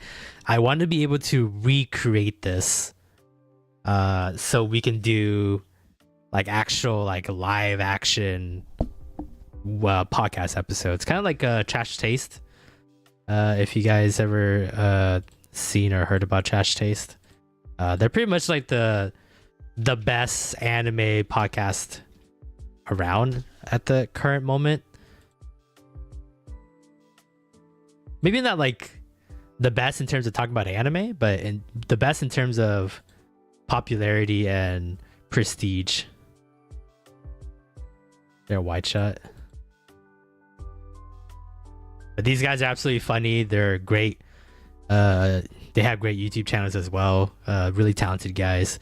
But yeah, kind of a studio like this I would like to build someday, and have us make episodes out of that. So, or merch ideas are you thinking about? I mean the simple stuff at the moment, right? Like it's just a clothing line or mugs, pins, stickers, posters. I would like to try to find some artists and stuff like that. That's why I kind of have where is it? So in the Discord server that we're gonna release sometime soon, I have this section for fan art. Why is it a private channel?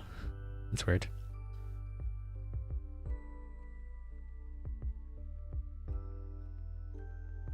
It's not a private channel.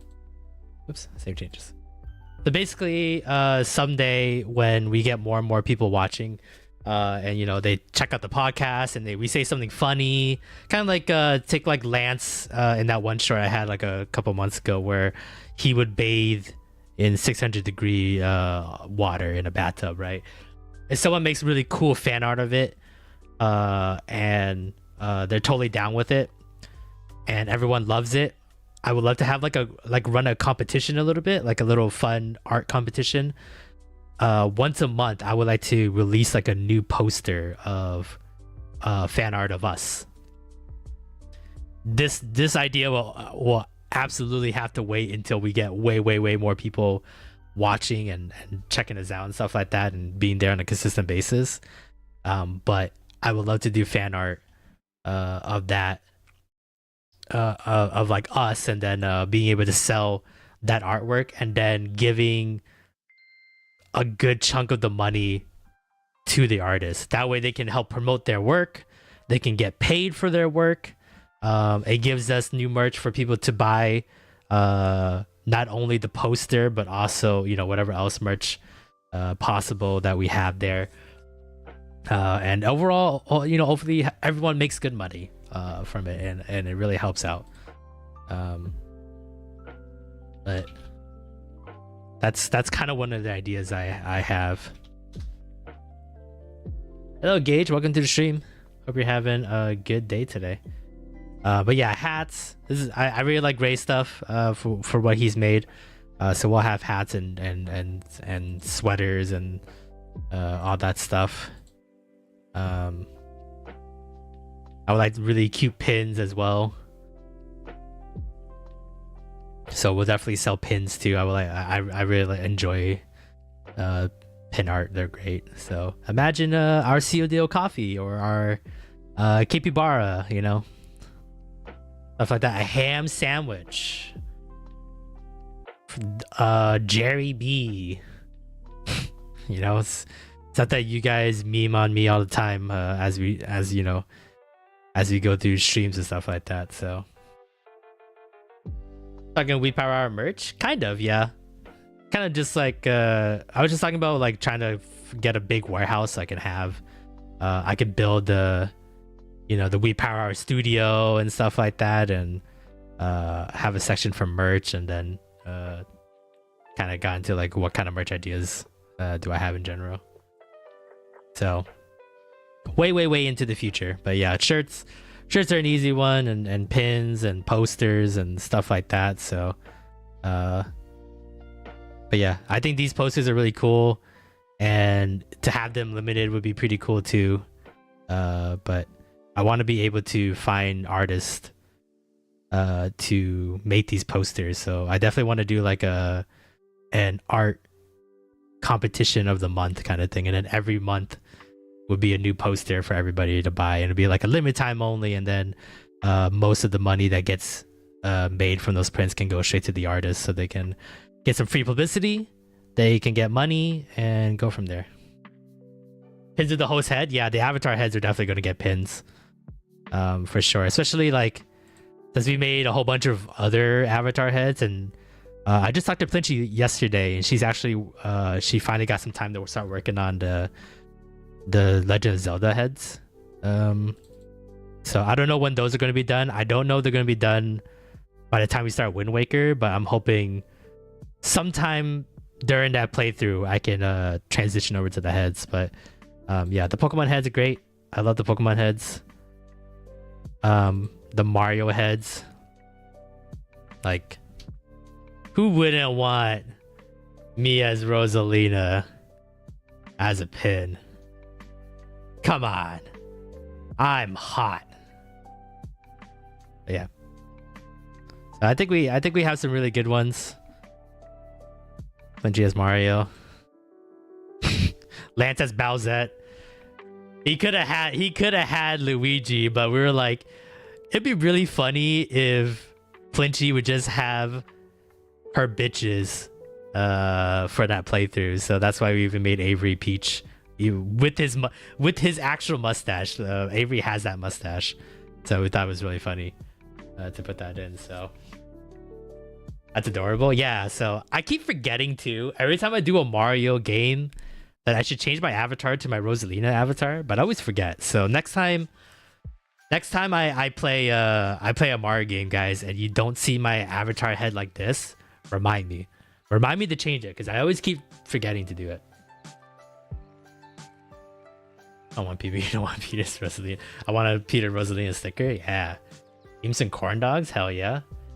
Petalina, Pozolina. I like it. I like both actually. Petalina's kind of good. So yeah. So she's in the process of making the Legend of Zelda heads. I don't know what she has in store for me. I may have hinted. Hint is not the right word. I may have begged her to see if she can make me into Zelda. So we'll see. She's gonna work on it, and sometime down the line, whenever she can finish it, I'm not gonna rush her in any way, shape, or form. When that gets done, we'll slide it in. So Zelter. Yeah, I mean, the obvious one was just to give me, like, you know, elf ears and the green cap and everything. But you guys know me. If I can choose the avatar, I would choose a girl. That's an easy one, no problem. So our Christmas ones are really cute too. I really like the Christmas ones. Flinchy's little snowhead one was really good. You guys seen it, right? Lance's like Twitch eye elf one, which to this day he had no say in that decision making. Flinchy just had him in an elf hat and elf ears, and then I asked for the eye twitch. So that one you can you can thank me for that one.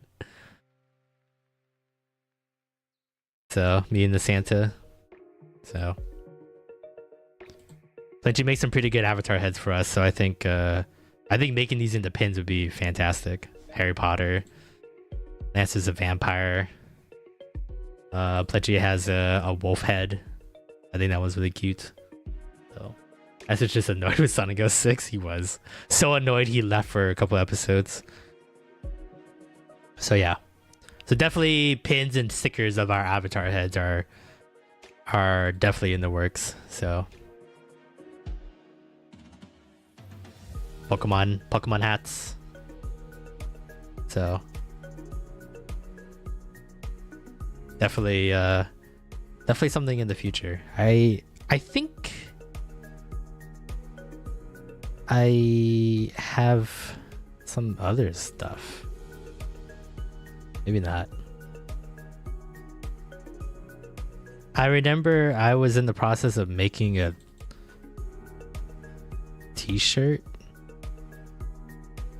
Is it this one? What's this one?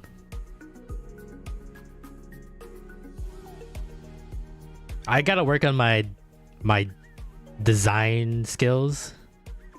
Yeah. So I wanted to do these like little, one, I can double them as bookmarks, but two, I wanted these to be like on the side of a sleeve. So like I really like baseball t-shirts. I like not the full sleeve, just kind of like a half sleeve. But I wanted the... Can I make this smaller?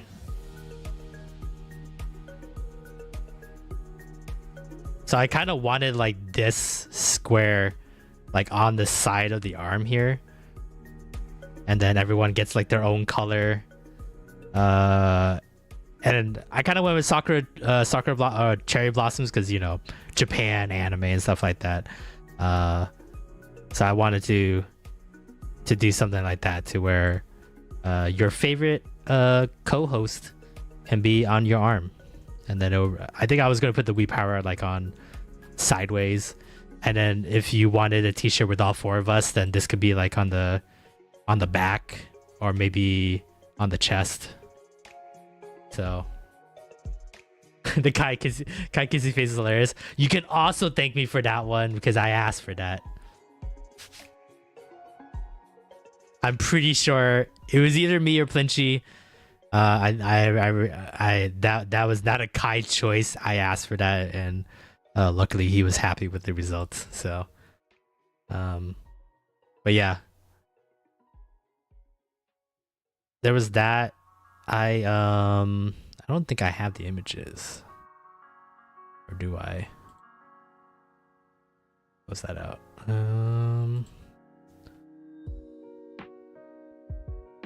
I don't think I do.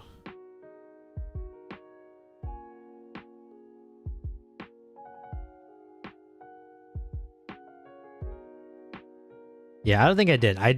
But I did after the first 2 months of recording the podcast, I wanted to show some good faith because I was very happy that they wanted to do the podcast with me. So basically, I just got the We Power Hour logo.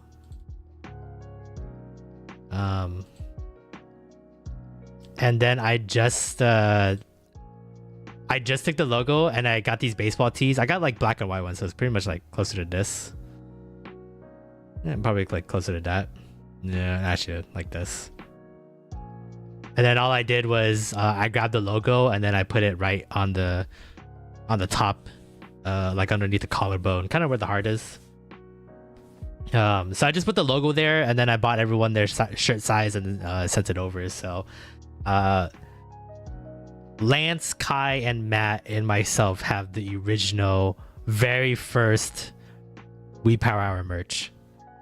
I think I spent $80. No, $60. That's way too much money. Like $60 on the 4 shirts. Kind of expensive. Because that's what, like $15 a shirt. But for them to print it, they gave me the full colors too. Usually when you add more colors to whatever design you do, it racks up the price. But luckily we just have 3 different colors. I don't think I had the Weeb Man in too many different colors, so I think we stuck with this blue and the white. So we were able to have the logo on there. And it's a small logo, so it didn't really cost much. So but yeah, the 4 of us have original shirts. I guess prototype is the word for it, but it wasn't even a prototype. I just wanted to thank them for working so hard and taking the leap with me to start a podcast with me. So I don't know if they even wear it anymore. I doubt it, but I can't even fit into it anymore. I got super fat over the COVID years after that, so it doesn't fit me anymore. So I have to make a new one for it. Yeah, it was more like a thank you shirt, but it was also me testing out Weeb Power Hour merch because I was so conceited thinking that our podcast is gonna just fucking blow up after like 10-15 episodes. So I was like, I gotta get the merch ready now because people are gonna be demanding it over and over. But see how that went 4 years later. But that's the kind of ideas I would like to do. So we'll probably bring this back. Just putting the logo. Lance designed his logo, and I think it's an amazing logo, and I think it really, it's really awesome. So a simple one like that to put on there, and then obviously the pins and the stickers, and I want to try to do more individual design shirts, kind of like for each co-host. So in the future, you know, Lance and Plinchy will help design their own merch because you gotta have stands, right? You gotta have your favorite co-host, you know, or you know, we'll make merch where it has all three of us in the print, and then you can have all of us in one. But I know some people end up being like, I like Lance, or I like Plinchy, or I like Peter, or like I like the way Plinchy has her design on this shirt, so I want to get that one. Want to be able to give a lot of variety that way. So simple merch is cool, absolutely. I try to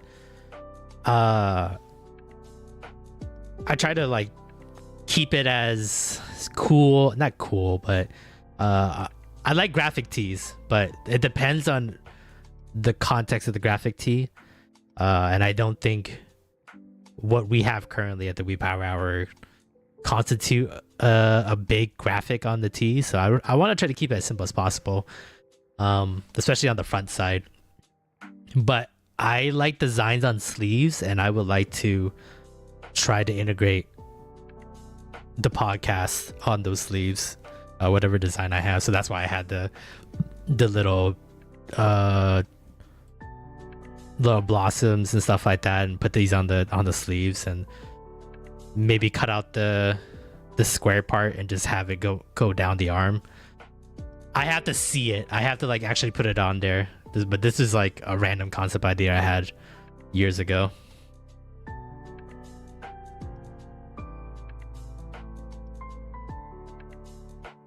I think if I were to do merch, I do a mix of branded and just cool looking designs. Sometimes people don't like logos, so I have a few without that. Yeah, for sure. I definitely have thought about that too. I actually, low key, I'm hoping someday I can get the money and the time. I would like to create my own like anime branded merch, like a anime merch line, a clothing line. I know I don't look like the most fashionable person in the world or anything like that, but I actually am like pretty interested in making fashion and doing fashion. So I would like to have my own clothing line through the Weeb Power Hour sometime down the road. So I think a simple design with the Weeb Power Hour colors would work very well. Yeah, I definitely want a lot of pink shirts. So definitely what we've talked about it before and stuff like that. We just gotta get to that point. But I think the moment we can start doing merch is the moment demand starts coming in. Supply is not too bad. I've done this before with my previous project with the decal business, so I have a decent understanding on product and material and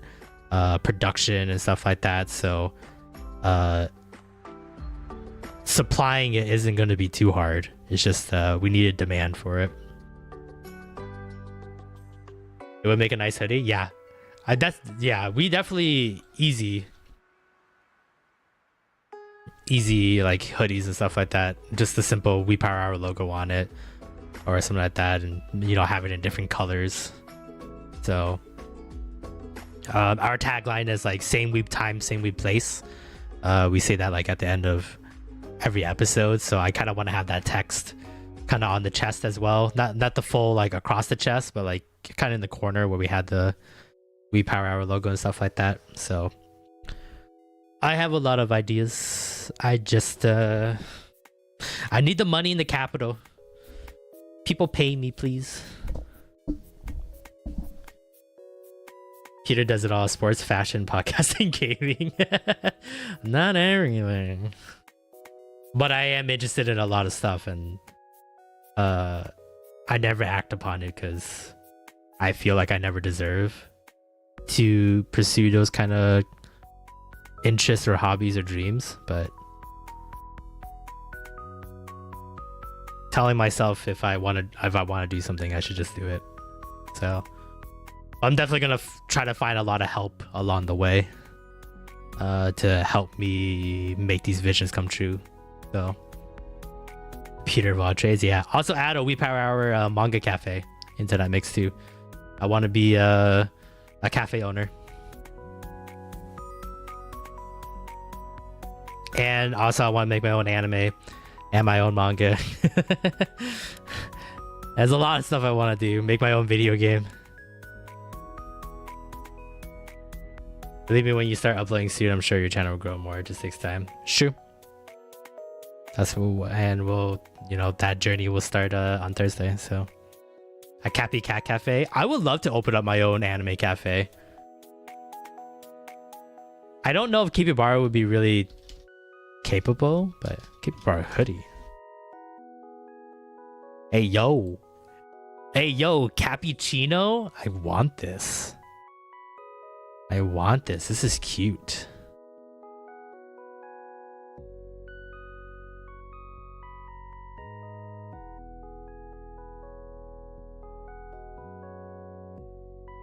Can I bring my cat to your cafe? I think you might have to get your own private room, not unless your cat likes to play with others. But sure.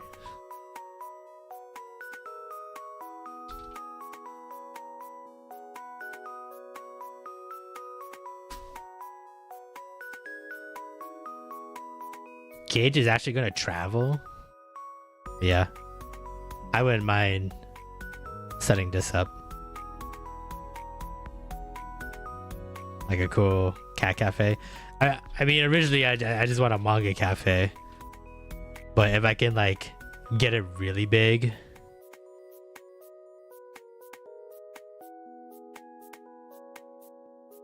and have it separated. But yeah. I just want more people to love manga as much as I do, so that's why I would like to have a cafe. Also, I have a friend in that I used to work with, and he always wanted to open up his own restaurant and bakery, and so he shared me like a couple of like his ideas and recipes he would love to do for a cafe. So I would love to link up with him again someday, once I get the money, and set up a cafe that people can eat, enjoy, talk about their favorite anime or manga, and then also buy manga from us as well. So serve sushi in your cafe for Gage to finally try. I want that. I want that experience for my own. We need the pub channel to blow up like crazy, so then we can go to the one Canadian convention and force Gage to try sushi. I want that all to myself. Or just hide in a corner and chill out, not the playful type. Aww. I would definitely that sounds like a good idea. I think that would be a good idea to set up like one side for people to visit the cats that are already a part of the cafe, and then like another section for you to bring your cats and you enjoy watching an anime or reading a manga or enjoying the food, and then your cat can enjoy the toys and have lunch with you. I think that'd be pretty cool. It's kind of like those like restaurants that you bring your own dog. I've seen those ones, and they have like kind of like outdoor sections of the restaurant that you can like have your dog sit next to the table with you, and they can have a meal with you. That'd be pretty cool. That sounds like an interesting idea. But yeah, someday I would love to open up my own cafe as well. That'd be something in the future. I just hope you don't end up in kitchen nightmares. I'm gonna absolutely do everything I can to make sure that does happen. I just finished watching Quiet on Set documentary, and knowing that there's a potential that I could be a boss and have a lot of power, and I would be taking care of so many people if I get to that point, that I would do everything I can to be a good boss, have self-awareness, take care of my people, you know. I hope I will be a good boss someday when we get to that point. If I don't, I know for sure Lance and Plenty would kick my ass. So I do have people that would keep me on the right track. And I got you guys too. So you guys are a great community. I know you guys will make sure I stay in line. Just avoid being Microsoft. Yeah. any billion-dollar company, let's try to avoid. I would just be happy making 6 figures for the company, but like in my head, I have so much ideas, and the more ideas I have, I understand like the bigger the company has to be and more expansion and stuff like that. And I'm gonna try to invest every penny I can back into the company, back into the employees, back into everybody that made the company as big as it could be. So the tenant takes care of their people, at least no one gets laid off there. That is true. The work environment sometimes I've heard is not the greatest, but you know, you can't win them all, I guess. But that's true. A lot of the big higher up people would take a pay cut to make sure they keep their employees. So I'm under the same line of thought as well. When we get to that point, I am gonna make sure that my salary is as low as it could possibly be. I don't need a lot. I'm not looking to buy a yacht. I'm not looking to get a mansion.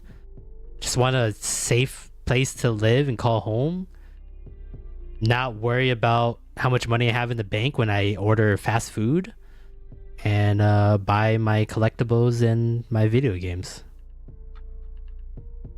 Kind of don't need a lot. So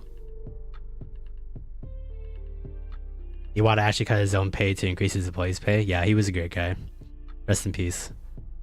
But yeah, I'm on the same ballpark. I would rather pay all my employees more money than for me to get paid a lot, and they don't.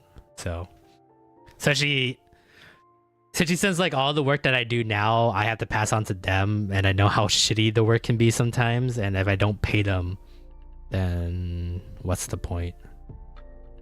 I want to get paid that amount for that work that I do, and now they're doing that work, I should expect them the same. So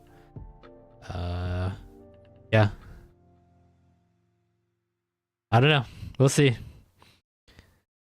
I say all these great things, or I say all these like positive things and try to be the best I could be, but who knows? Maybe I get into a position of power.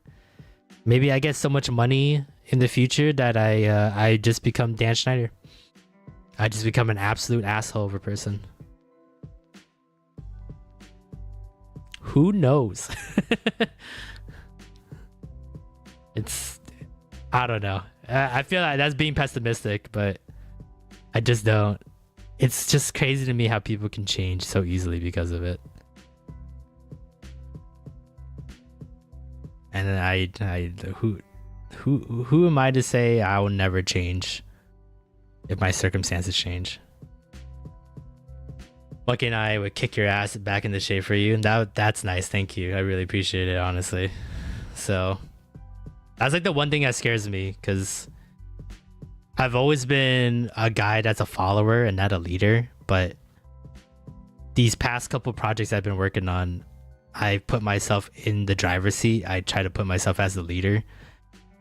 And at first I'm just like, I want to be the leader because I want to be in charge. But now understanding how much pressure and responsibility and weight it is, you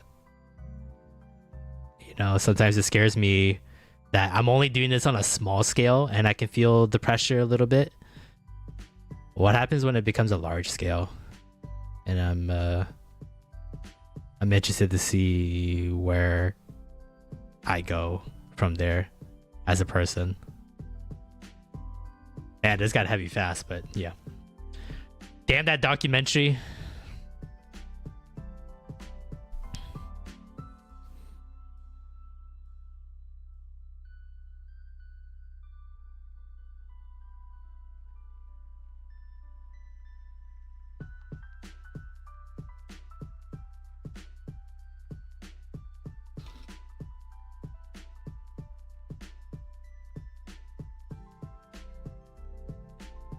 We'll see what happens in the future. Yep, I agree. Just take it one step at a time. For now, I'll drink this root beer and enjoy the time I have in my life.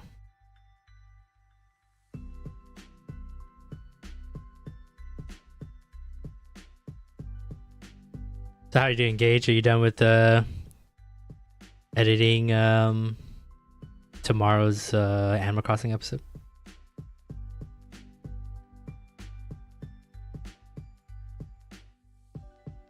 I think the episode that dropped today turned out very well. Not getting as many views, but I'm proud of it. That's all you can ask for, buddy. That's all you can ask for. Be happy with what you made. It's the only way you can stay sane in you know, the numbers game.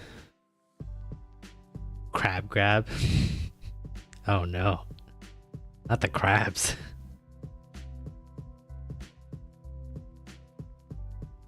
Does a reference to a crane game or the sexually transmitted disease?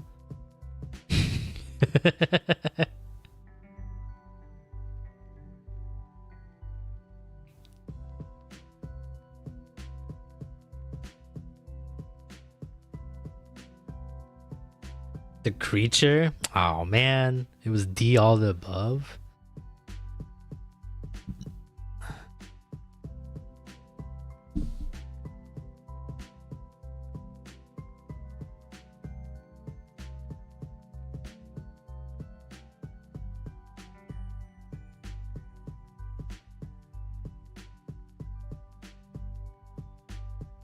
Okay, so well, I kind of still needed that for later, but I'll just open up again later. Yeah, so many windows open.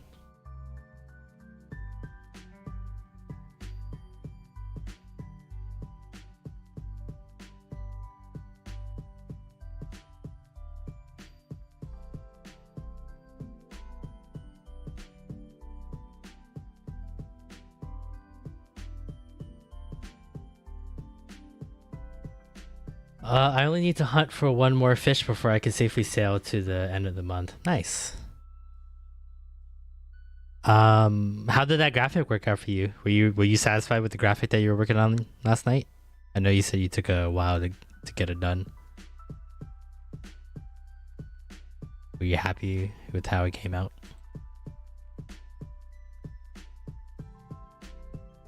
$149. I was satisfied. Nice.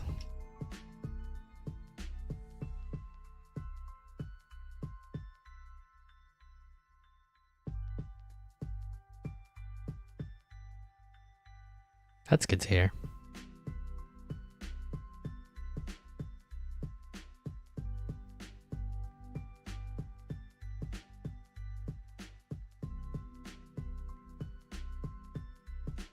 Can you look at it real quick? I just wanted you to see how it turned out. Yeah, yeah.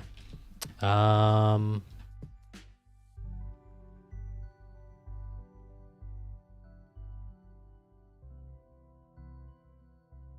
you tell me the timestamp?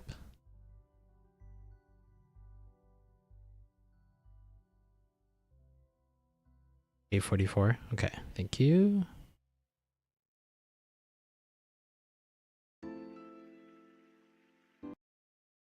Let me mute the music here real quick. What is this one? Money? I hope it's money. It's the record box. Yay! I'm gonna sell that. Alright, since we're in the last week of March, I thought it was a good idea to go over which bugs, fish, and sea creatures were leaving after March. So, on screen now is the bug, the single bug, that'll be leaving this month, and that is the Emperor Butterfly. The hours it appears, the location, the rarity, and the sell price of it are all on screen right now, so if you want to go ahead and go catch that, you might want to do that before March ends. There are a ton more fish leaving. The Bitterling will be leaving. The Yellow Perch will be leaving. The Stringfish, which I have not caught yet, will be leaving. The Sturgeon, which thank goodness I did catch, will be leaving. The Sea Butterfly. And the Football Fish. All be leaving. Totally forgot about that football fish. March. So make sure you catch those before the end of March. And for the one sea creature leaving after March is done is the Red King Crab. So I really gotta catch that, like, right now. Let's go. Let's go find a Red King Crab. I have to. That was good. That was Hold on, I just got money from a tree. That was an accident. from an editing standpoint. I don't see any no notes. I think the smart thing that you did too,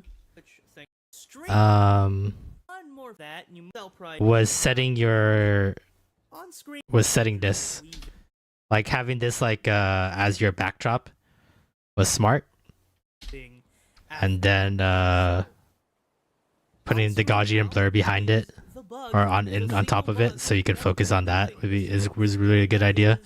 The Emperor Butterfly price, the hours it appears. This is just like price of it are all on screen right now. What is it? Nitpicky like BS. You don't ever have to do this. This is just like my personal like. I wish the image was down a little bit. I think it's a little too close to the top. So, but I think you did it to where you were like all the animals were around the same section of your graphic. But like this one, I think the stringfish could have been down a little bit more. I don't really like it touching the text, but overall the graphic looks great. You chose Animal Crossing text, which is very smart. I like that idea. Easy legible color reading, I think was really good. For the most part, really good. I really wish I know it's not your fault, but I really wish Animal Crossing could provide like more high def pictures of the animals. Like I know it's a butterfly. It doesn't have to be that complicated, but I wish it was just in a higher quality. It's really annoying that they don't ever provide that. So thank you for creating my work, Sensei. You're welcome. I think it looks great. Yeah. If you ever continue doing it in the future, since you have the template already, you know, you kind of have everything set up, should be easier to do when you do for like another month or another thing. This is just also BS nitpicky stuff.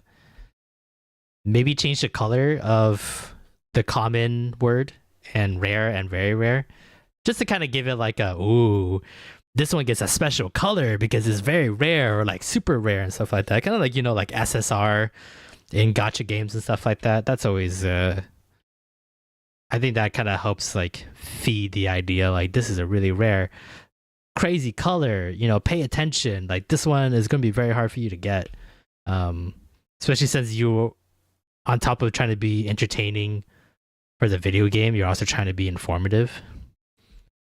So you really want to try to make these graphics pop to get people to really pay attention, I guess. I wanted that too. I looked for 20 minutes. I couldn't find anything. Yeah, I'm not surprised. Maybe I'll do that next time if I remember. Yeah, but overall, I like it. It's really good. The location is smart. The price is smart. The hours. Even especially for like the fish, what size they are, so you know which one you try to go for. It's really smart.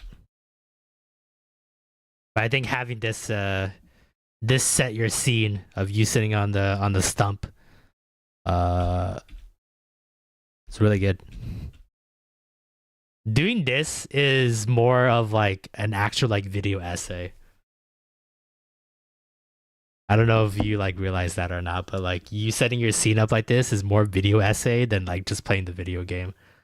So I'm very interested to see your video analysis on Animal Crossing after this playthrough is done. Because if you're already doing this for your daily episodes, I can't imagine how well you'll put together the video analysis when you do get time to make that.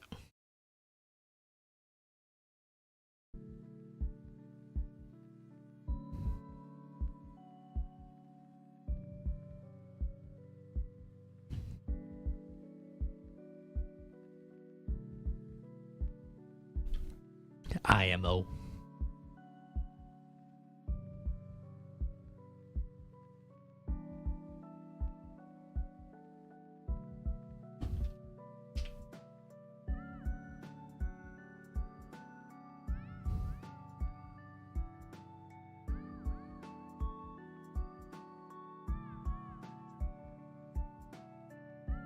Just wanted to chill, see in the background. It's too hard about it. It's one of those kind of things where when you're making video essays or anything like that, setting your scene like that is kind of important in video editing or just shot creation in general.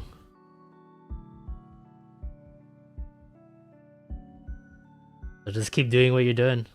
Keep doing what you think feels good, because if you do that naturally, then that's a pretty good thing, to be honest. Some people will work very, very hard and think really hard on how they set their compositions and B-rolls and stuff like that. And it kind of matters. Like the totality of it doesn't really matter too much because people just watch and have ADHD. But if you want people to say like, wow, this guy has his I's dotted and his T's crossed, and he sees the little things. It's stuff like that that really stands out for those kind of moments. Polish is a word that gets thrown around a lot when stuff like that happens. Nintendo first party games have a lot of polish. They do the little things right, and that's what people end up being very appreciative about them. So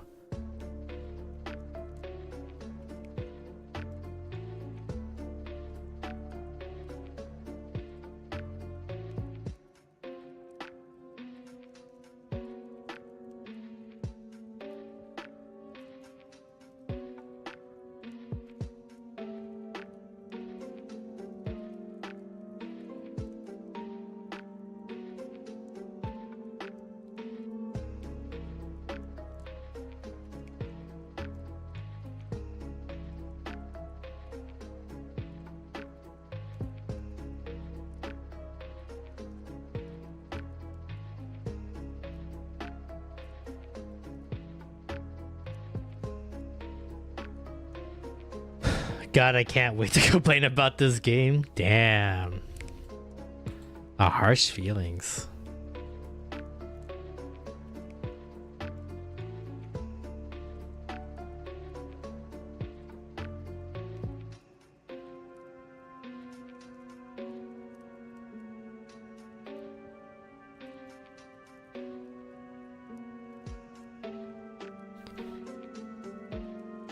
Problem is, I have a couple of other projects I'm working on right now. And yeah, a lot of things on your plate. Well, whenever we get to see it, we'll get to see it. Luckily, there's no like deadline time rush that you have to be on for those kind of projects. So take your time and make it as the best you can and what you like, or what you could be happy about with it. We review a video, Pokemon, anything related to Mario Kart. Yeah, got a lot on your plate. That Pokemon project's gonna be, if you're gonna do something similar to what you've been doing with Animal Crossing, that one's gonna eat up time.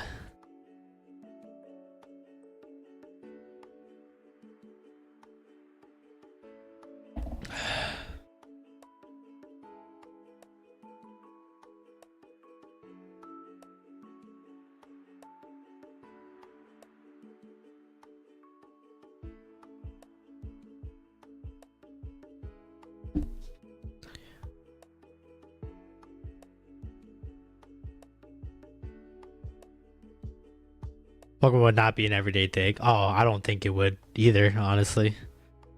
But if you're gonna be informative on that series as well, yeah. You already saw how long it took you to be sorta informative on Animal Crossing. Pokemon. Yikes.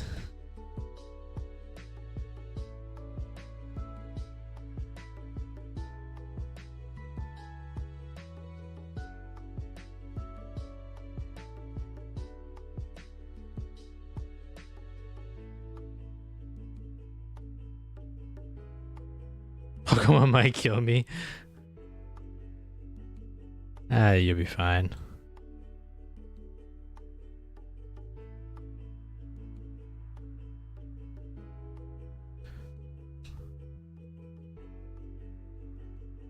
Oh, it's only 46 seconds. Nice. This is the Ash short, yes. I figured I can do one more short before I clock out for a vacation, so I was just gonna do a couple cleanup stuff here and there and make sure all my scheduled uploads are correct. But kind of done with that now, so now I can just focus on the shorts. I'm so happy I clipped this. The world needs to see it. Yeah. I think of a good title for it too, as I'm listening and this.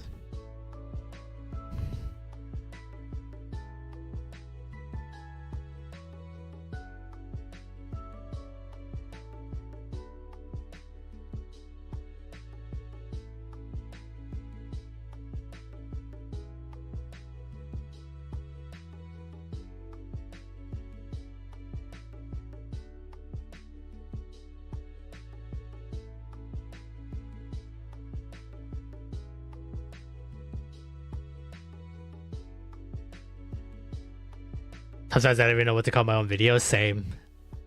It always feels like a last minute entry. Like something just randomly pops in my head. I'm like, that's the best I can do. Fuck it. I don't care anymore.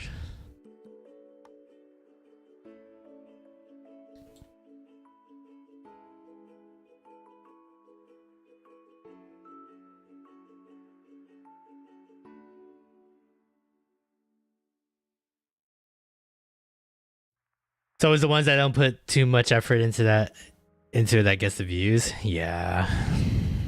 Yeah. That's why I'm like, I'm getting to the point where I'm just like, if I'm happy and I like it, so be it. I can't predict how the market's gonna be. One day GameStop's gonna be a lot of money and the next day it won't. So I know there's like analytics and, you know, things you can do to try to like manipulate it and give yourself an advantage, but at the end of the day it feels like no matter what, it's still a crapshoot. Some people would just attach onto things that you'll never think it's worth a dime. think I'm gonna either repost or remake my Pikmin 4 review. I would remake it because then people can see the comparisons, especially if you either change it up or you change the script, you add more to it, or you take away stuff. I think people like to see how you evolved, right? Because opinions can change over time.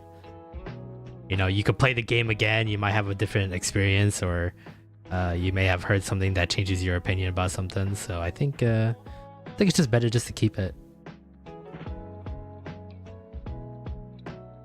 Welcome back, Monkey.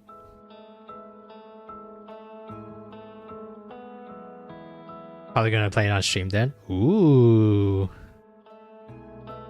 I can't wait. I can't wait to come in and tell you that I did the whole playthrough without losing a single Pikmin. And I only use Ghost Pikmin. Cause that's the kind of viewers I got when I streamed it. Have you missed much? Nope. I was just checking out something that Gage wanted my opinion on for his Animal Crossing video, and I am just working on a short. Yay! It's the Pikmin experience. How can you say you truly play Pikmin on stream if there wasn't some little D-bag coming in and telling you that they can play it better than you? Don't you want the full experience?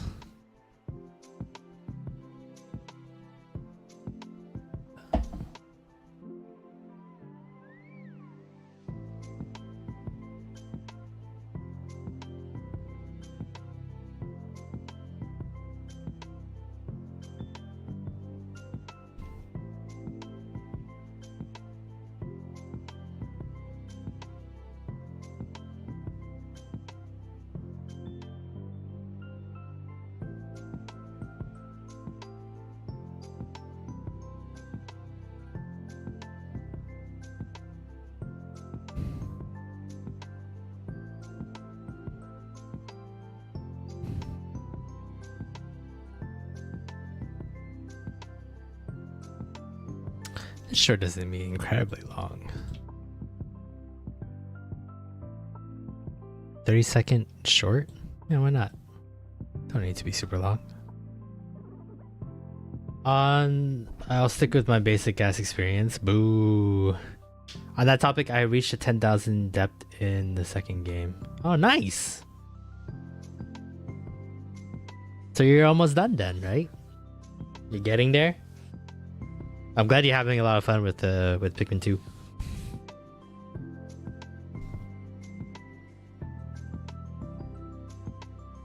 Louis got left behind. Classic Louis. Classic Louis.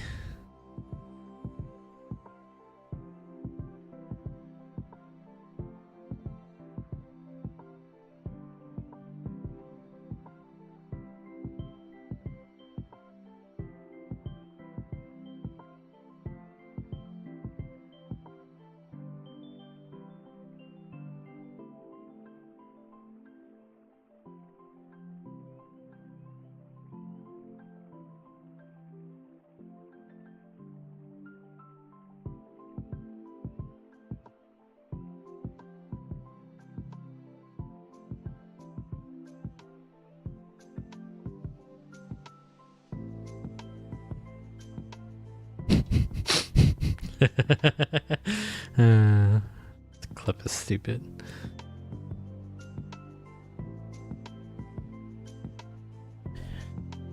I hope my channel doesn't completely tank after Animal Crossing is done. I can tell people have enjoyed it because they keep coming back.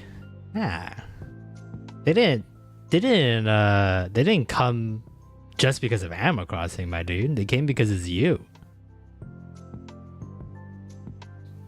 They like the gauge master. So whatever you do next, they want to come back for whatever you want to do next. You are the content now. It doesn't have to be Gage plays anymore. It could be Gage talks, Gage thinks. And people will be like, yes, I want to know what he thinks. I want to know what he talks about. Because they follow it for you now, so. I don't mind spoilers for this part, but does Louis die at the end of the game? He does not. You are fine. Louis does not die. Do you want him to die? I guess that's the better question, Monkey. Gage eats. Ooh, yeah. Gage sleeps. 24-hour live stream where Gage just sleeps on stream. No,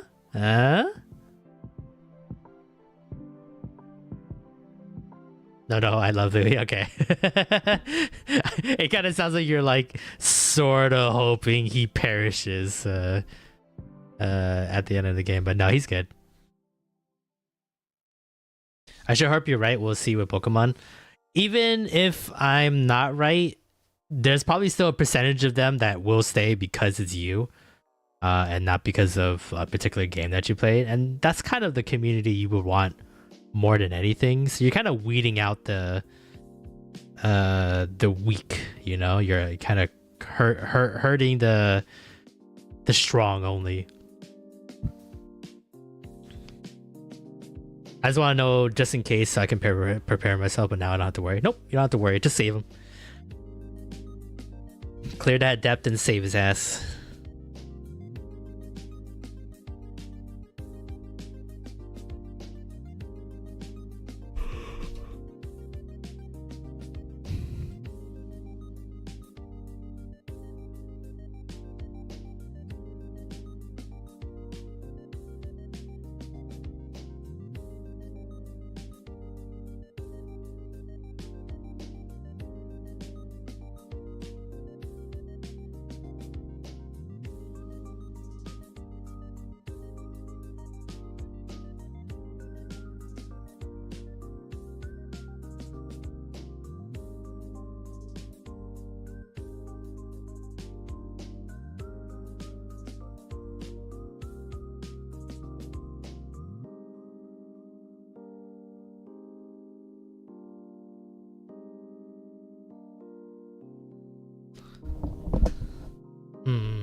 I do know that stronger monsters spawn after day 30 though.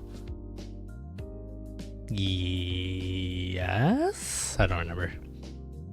Been a while. I would say yes to that.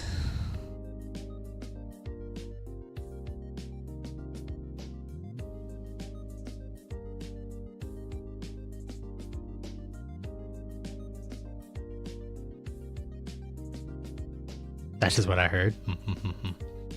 Yeah, I don't remember.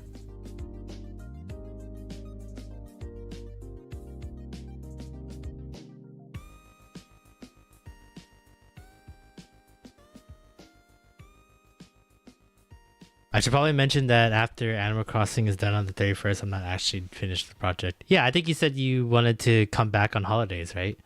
See what changed and stuff like that. And have holiday specific episodes.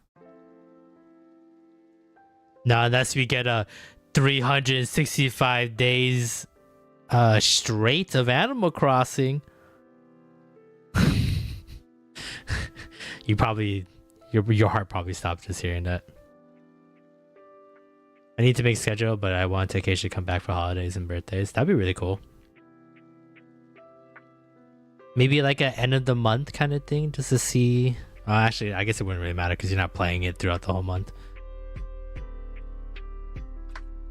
Just trying to finish up the third area in the game that I can get Louis. Hell yeah. You got a monkey, I believe.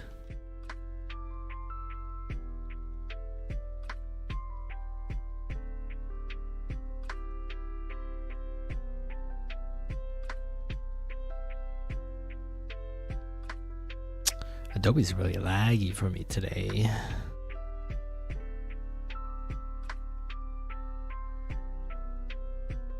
Okay, so just put credits.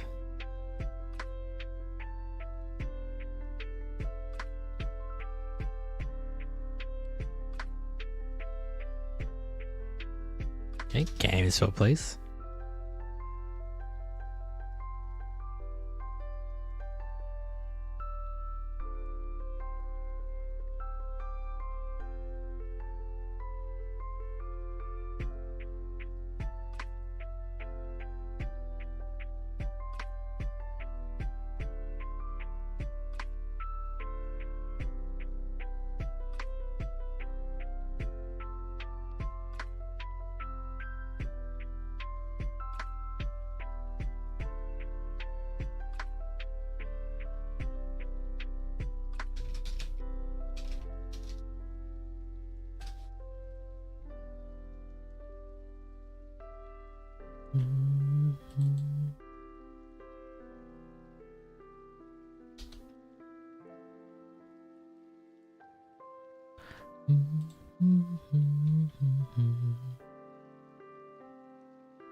I am now at 2,279 watch hours. Once I start streaming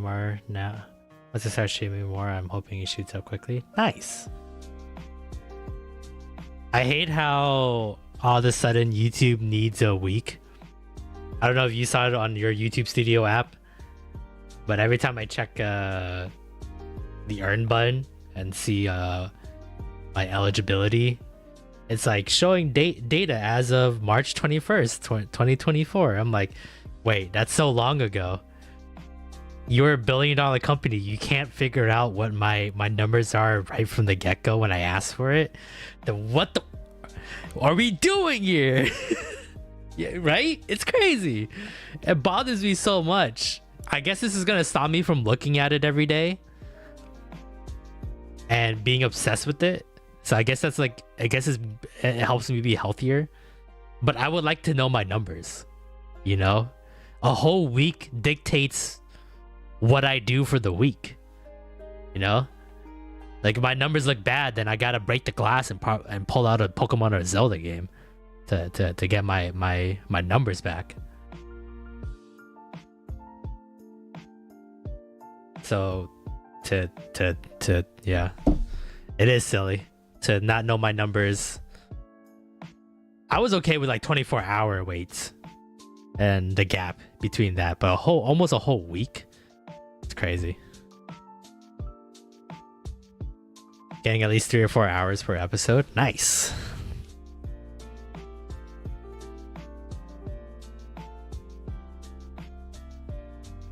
Yeah, once you start streaming, it'd be great.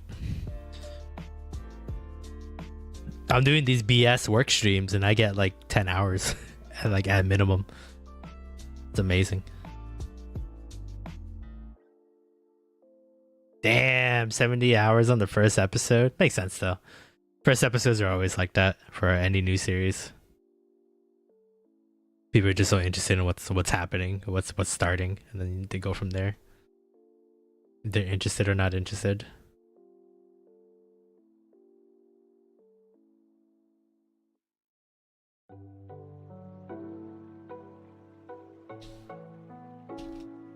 I spell the word priority.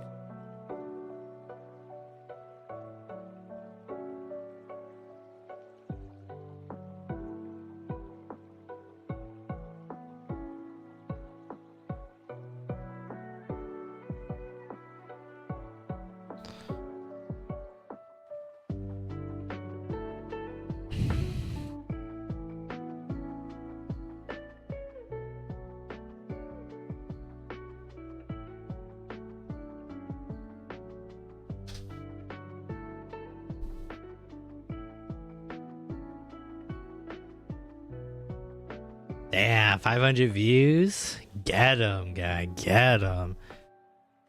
I don't have a Cappy Well Done sticker yet, so you get the Seal Deal Approved stamp instead for now.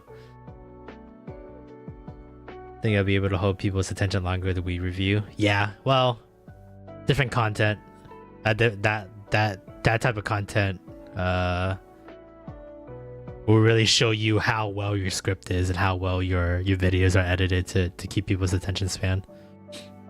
So you're definitely gonna learn a lot once you start posting that on a more regular basis.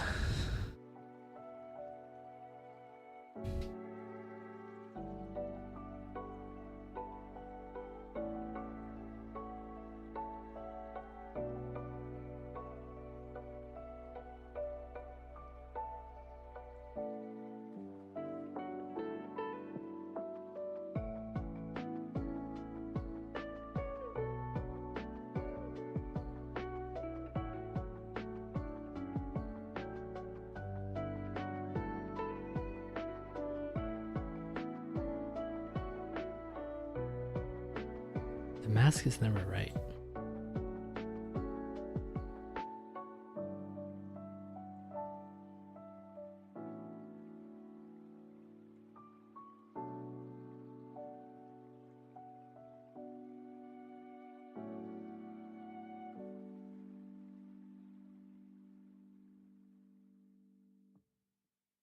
The review is going to be a fun editing experience for me. That's good. I'm glad you're enjoying the process. That's the one thing you always worry about. Some people try to do it just to do it, not actually enjoy the process of doing it.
That's why. Here we go. I think I'm gonna do other reviews on the side just so I can do some more current stuff as well, like I said before. Hell yeah. Wait, hold on. Where my Xenoblade Chronicles 1, 2, and 3? Who's gonna get me excited to go play it on stream in the future?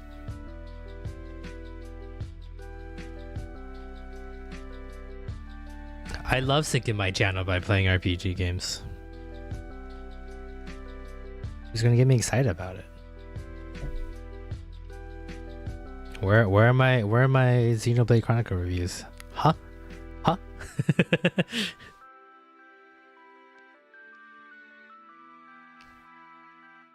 Thank goodness I'm playing the next RPG game playing is Thousand Year Door.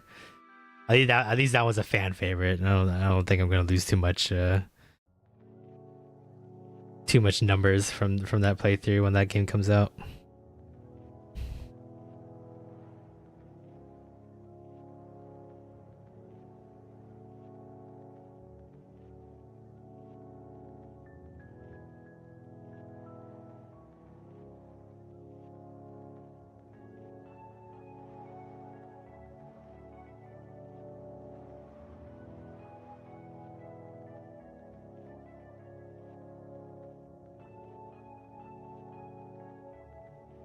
I'll probably be streaming as well. Hell yeah.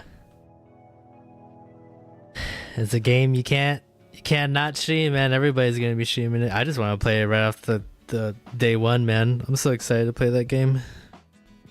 It's one of my favorite games of like all time. Crazy enough, I think I've only been in that game like maybe 2 or 3 times. Like I had to borrow that game. I never owned an actual copy of a Thousand Year Door. I watched so many Let's Plays of it and other people playing it. Love that game.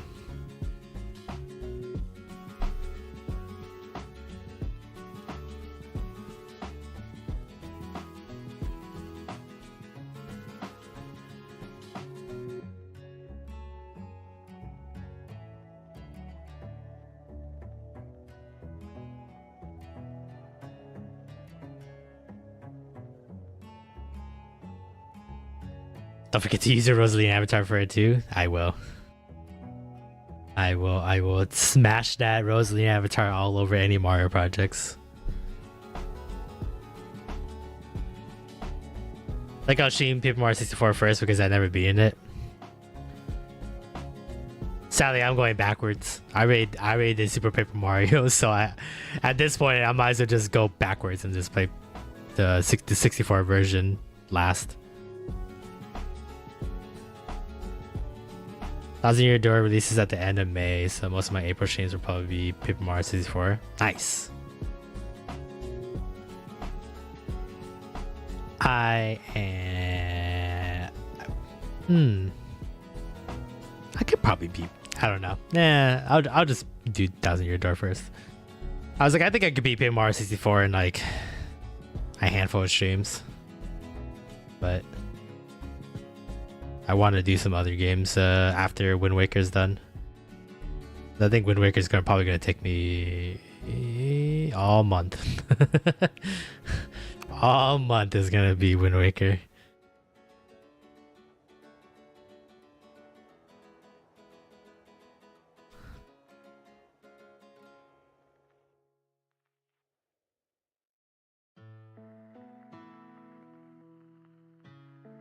Oh, wrong one. This one.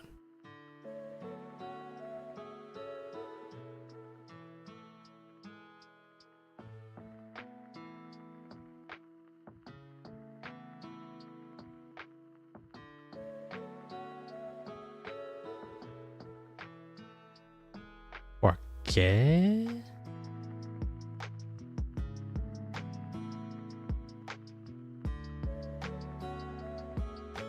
Oh, I see what it did there.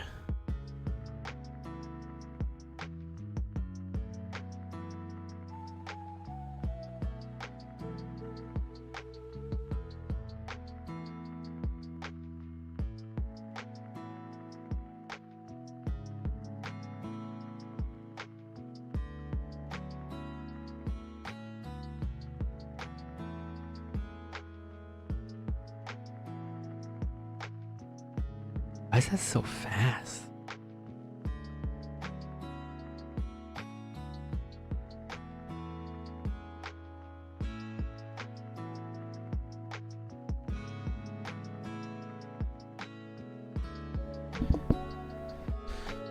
I gotta make a whole schedule and everything. I might have to overlap your streams a bit so I can get views. Yeah, no worries, man. At the end of the day, always worry about yourself. I'm not gonna worry about it too much. That's why, as much as I love the share community, there's still a part of me that hopes that I can get my own individual community. So when we do overlap, there's only so many days so many hours in a day and so many days in a week. So sooner or later, once we all start popping off like crazy, we're gonna start overlapping each other quite a bit. So I'd rather you take care of yourself than worry about overlapping or whatever.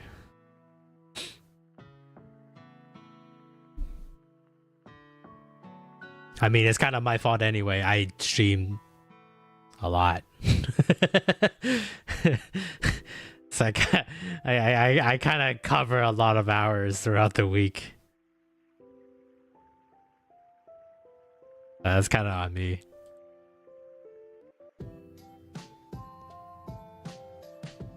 It's like in Monday, Wednesday, Friday, 6 to 10. That's not too bad.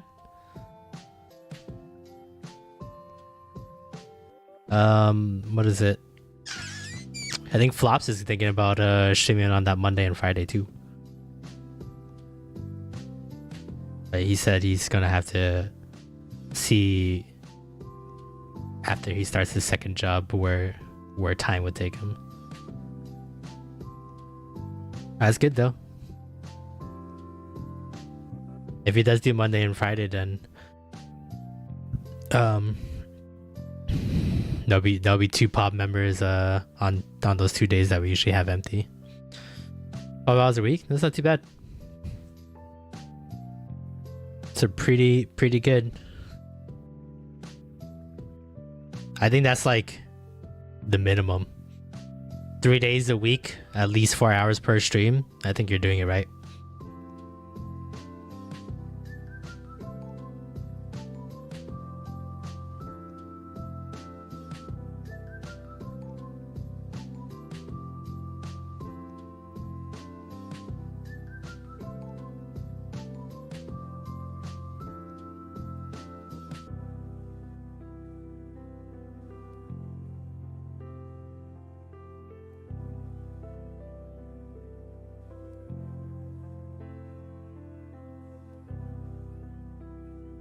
I guess that means rating each other could happen more often. Yeah, for you guys. I'm the one on the lone side of this west side of the country. I have to start super early just to raid you guys. I want to raid. I want to tell people something stupid to say when they go into your stream chat. But I can't stream early enough. And when I do stream early enough, I usually go for like 8 to 10 hours.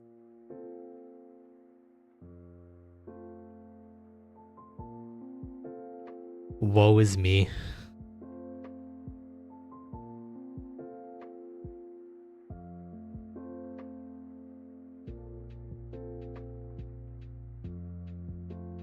Yeah, I don't think I'm ever gonna be able to raid you guys. It seems like almost an impossible task. I have to pretty much start early in the morning, because my early in the morning is like almost afternoon for you guys.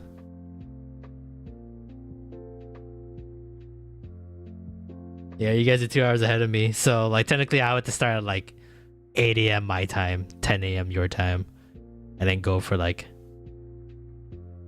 4 or 5 hours. Or I guess if it's 6 o'clock that you usually start at, then I gotta end my stream around 4. So then I should probably start around like 9 a.m.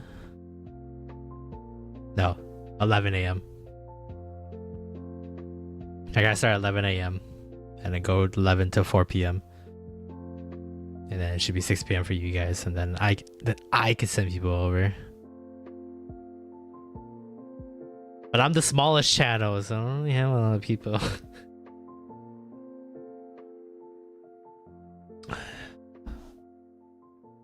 Oh well, I guess. Woe is me.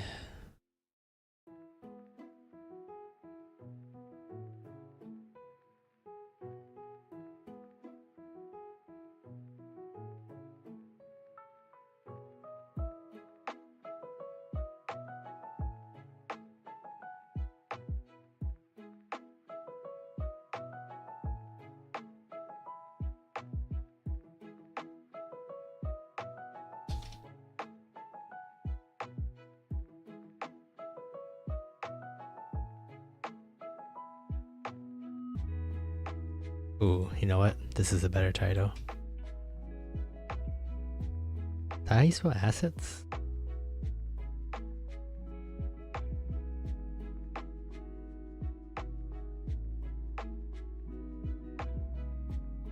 There you go.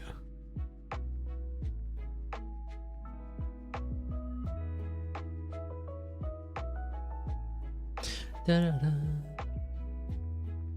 Da-da-da-da-da. Da-da-da. That's just a work day. No one past Eden. I think she'll always be the biggest channel. Probably. I could try to pass her, but it will not happen anytime soon.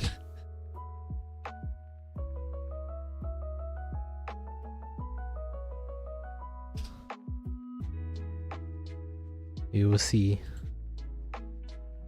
And always having healthy competition.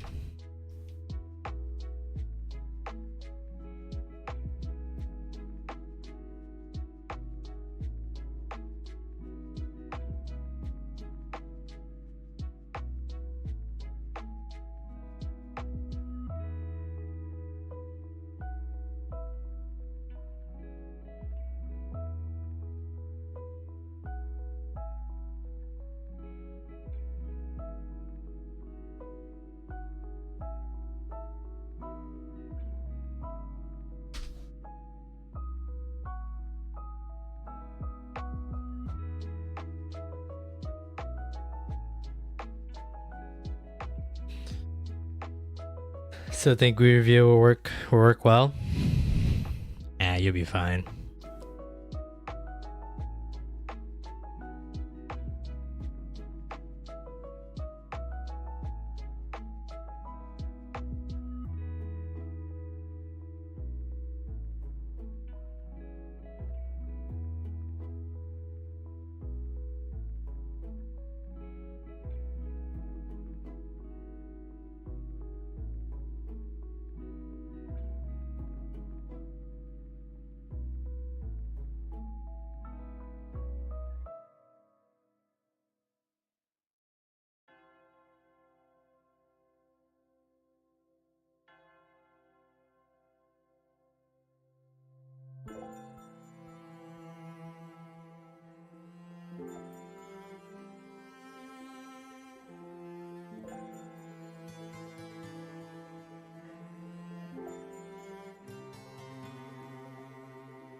Oops.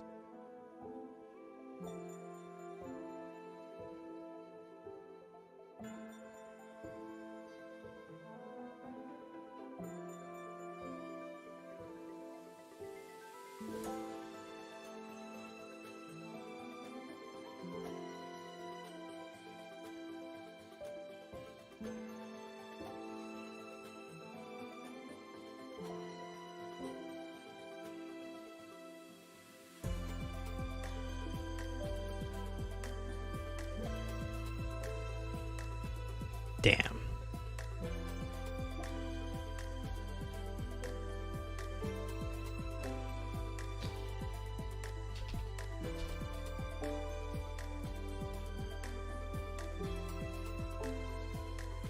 I don't know what image I want on the bottom of this short.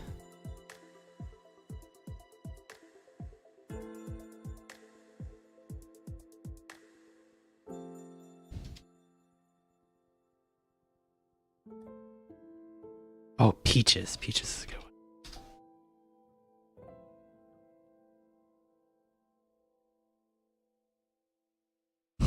to target red balls.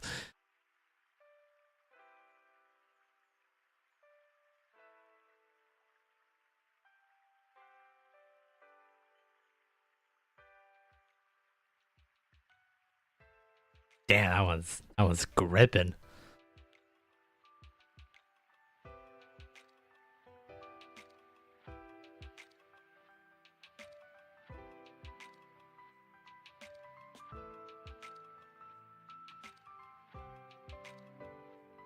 I think I'll just do this. This one's fine.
Oh, big peach.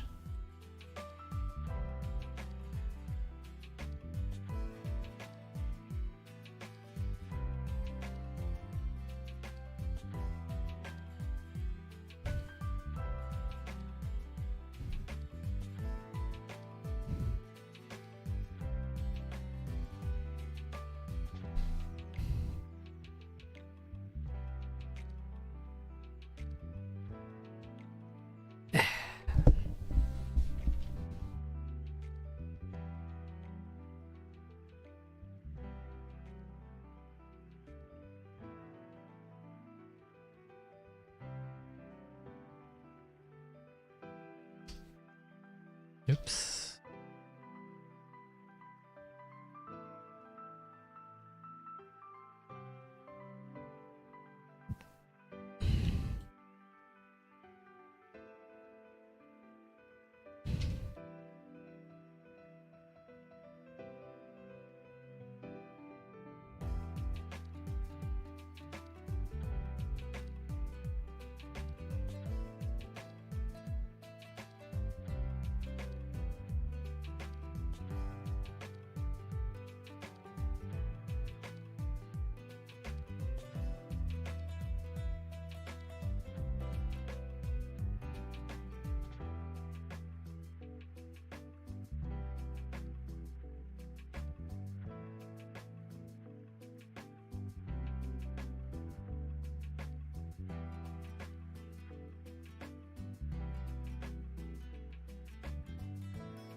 Come on. Here we go.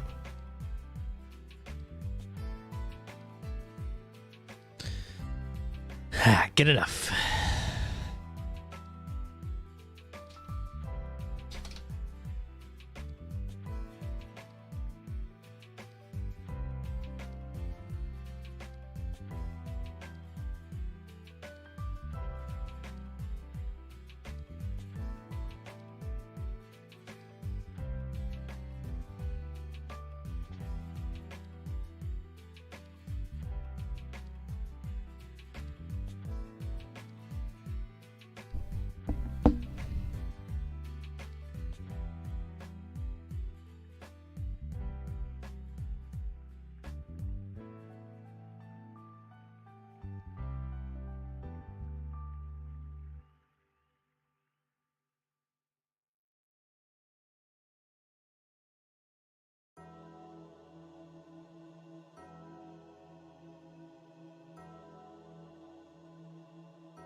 All right.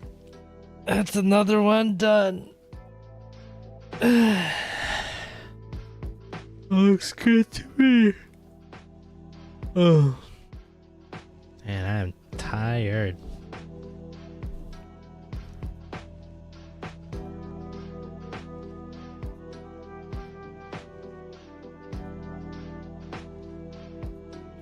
Why did the music suddenly get louder?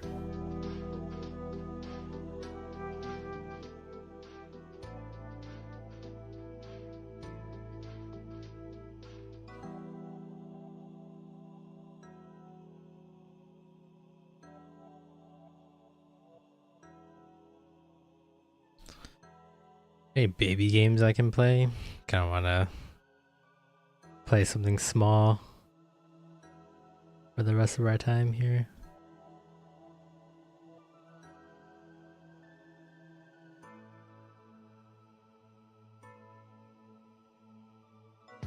Nope.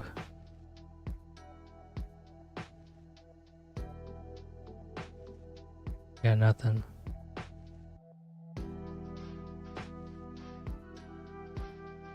Not unless I play Paw Patrol World, but I was saving that for a rainy day. Oh wow, Evil West is out.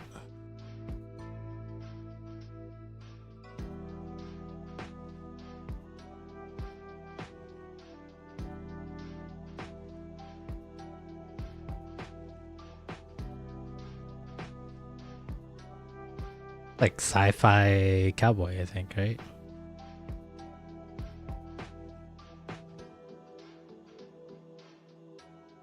So like gameplay footage.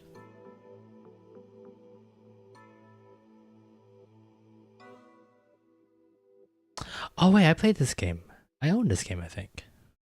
Oh, it finally comes out on Xbox Game Pass though. Interesting. No wait, I don't have Evil West. Never mind, the name's different. I think there was another game that was similar to it. Gotta play Hollow Knight on stream someday too.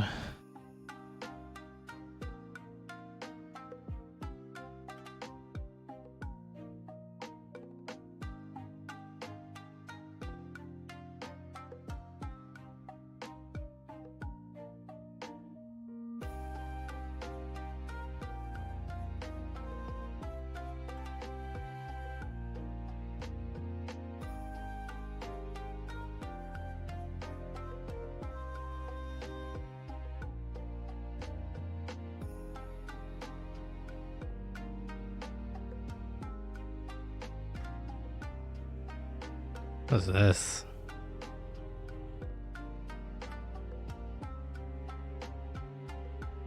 Is that an 8-bit blacksmith game? It kind of looks roguelike.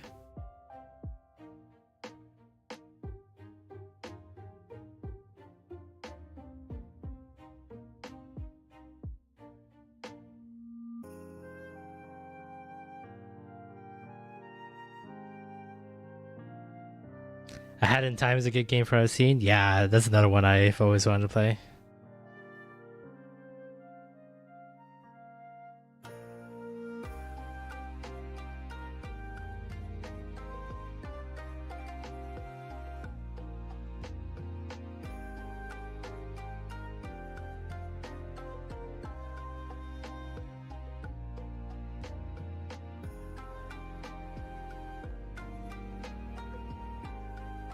you always seen Pops do it once. Nice.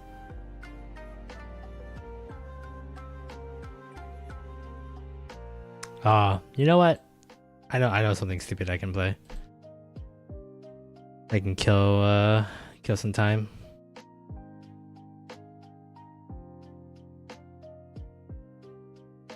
Let me close everything out here. Peaches?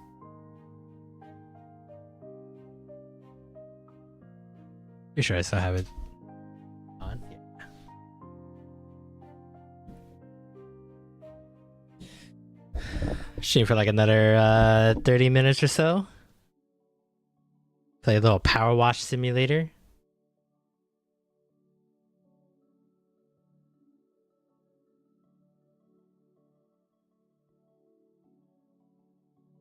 I absolutely adore this game. I play it way too much. I think I pumped in at least 40-50 hours in this game.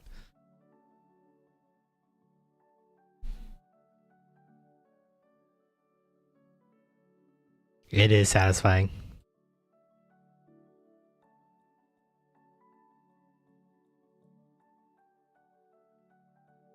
I agree.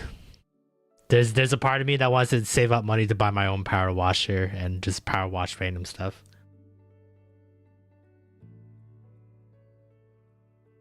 But yeah, this one in House Flipper, definitely one of the like top tier simulator games out there.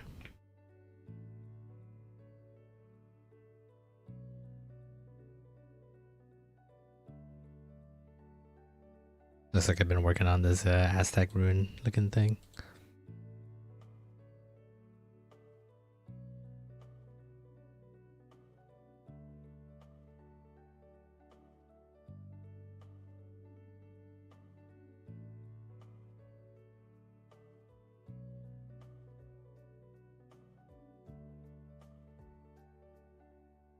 Damn, these things are caked, huh?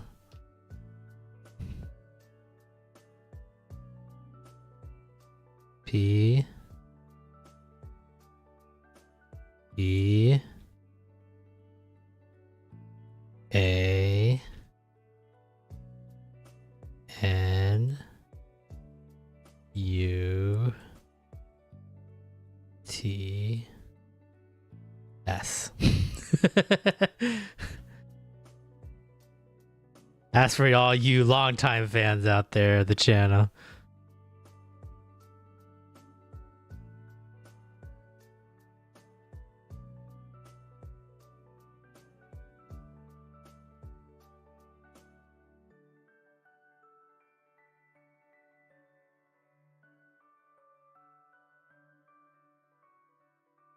At first, I thought you were gonna spell your name. Well, subversion worked then. I tricked you into thinking I was gonna spell my name, but I made you say penis in your head. Ha ha ha ha ha ha. Ha ha ha ha ha ha ha.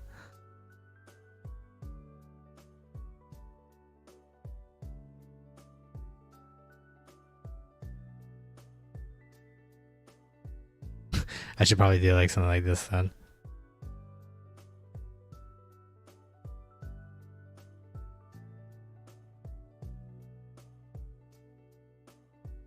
Cross out the T here. Peanuts. You guys get the gist.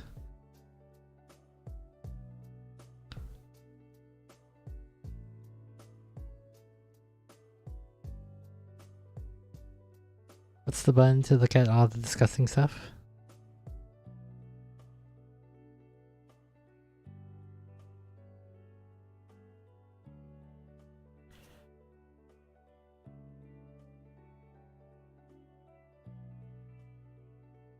Tab. Tabs to show it. I 100% get it. Okay.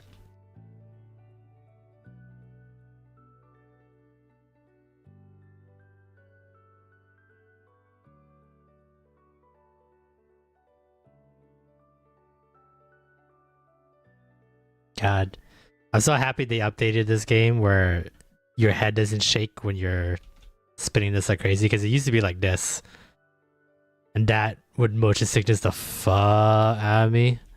But now I can lock it in. I know they made the update a while ago, but I remember like first or like early days of Power Wash Simulator.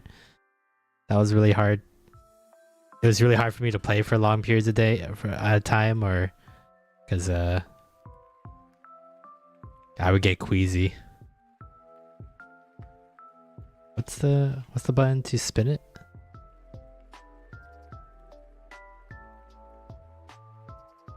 Rotate nozzles R. There we go. Because it makes sense. Why do I need to bob my head like crazy when I'm spinning this power washer all over the place? Crazy.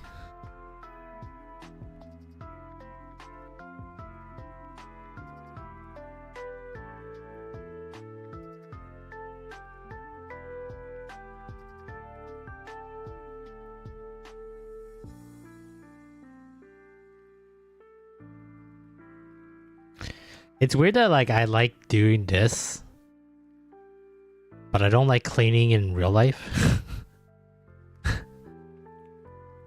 Maybe because I don't have to physically exert the effort. And maybe I do like cleaning. I'm just a lazy fuck. But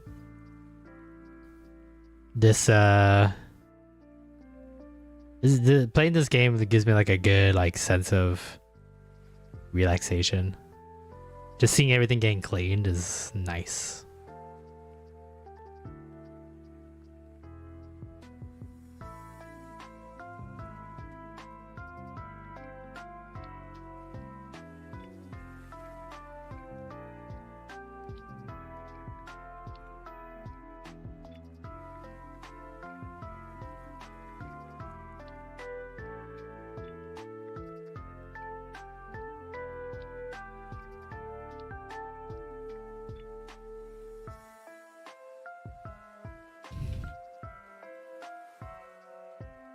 Now worry about the floors later. Floors are always going to be the worst ones.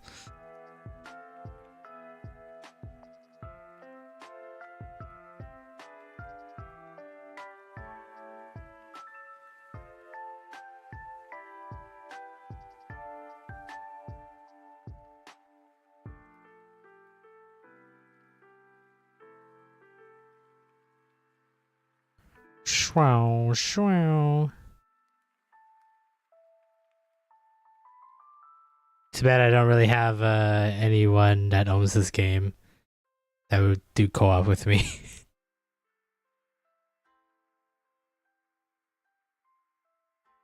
Every time I get someone that I sucker someone in and get in this game, they're like, I don't get it. I'm just like, you don't understand. You don't understand the satisfaction of seeing the dirt go away by your power washing hands. Just don't understand. But it would be nice to get like 2 players to clean stuff, because God, does it save so much time and effort. Wishy-washy the dirt away. Yeah, they just don't understand. I agree, Monkey. I agree.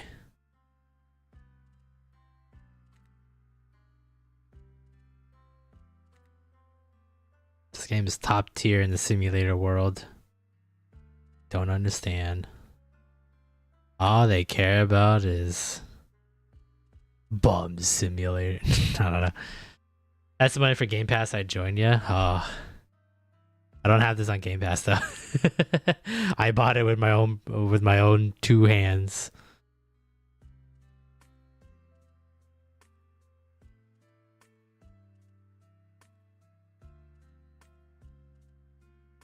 Speaking of money, speaking of jobs, the other 2, or I applied to another place after I got rejected from the first 2 editing jobs. Didn't get it.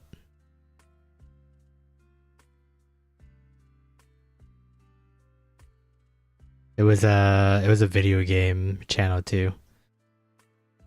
Thought my vision worked out just like theirs, but I guess I don't.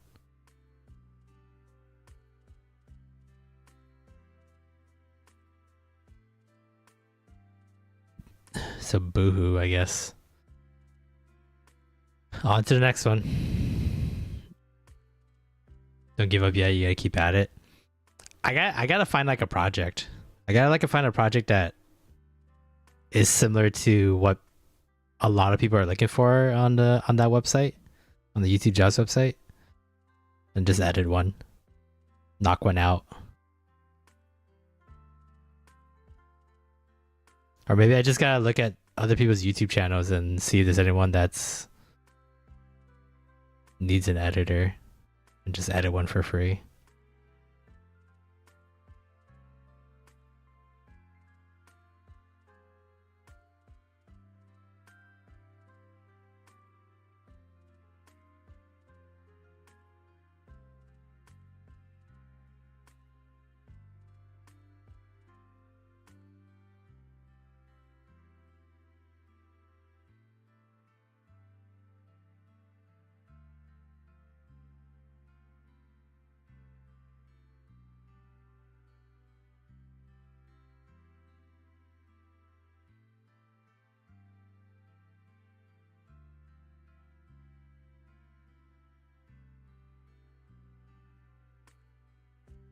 Hope I don't release like the mummy or something like that once I clean this this temple up, or this pyramid temple.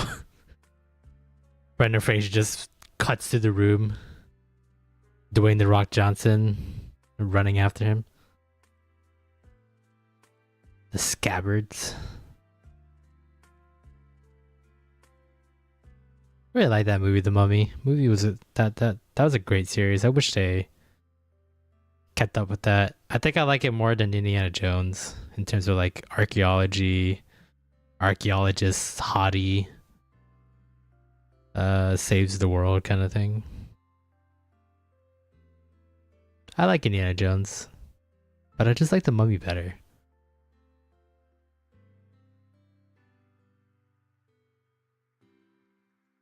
I wish there was voiceover work or something on that site, on YouTube, on the YouTube jobs one. If you want some links and stuff like that, Gage, and you're really interested, just let me know, because I've connected with a couple of voice acting people. So if you need links and stuff like that to see where you can apply for voiceover work, or like how to put a reel together, I can connect you to someone that I know. He's an up and coming voice actor, and he's been getting I think he landed like a couple of roles already recently, like 3 video games and 1 animation. So if you really want to try the voice acting world, I can shoot him a message and then connect you guys if you wanted to, or if you want me to be the messenger, I can do that too.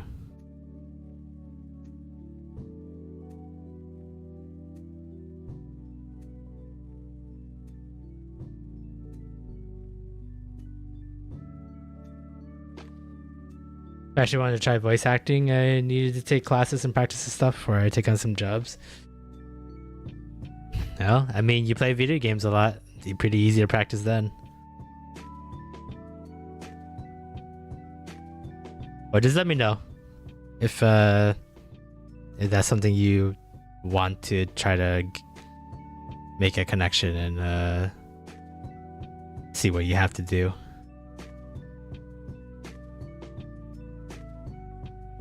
Because the guy that I know, he's really talented, and I think he's gonna do some big stuff someday.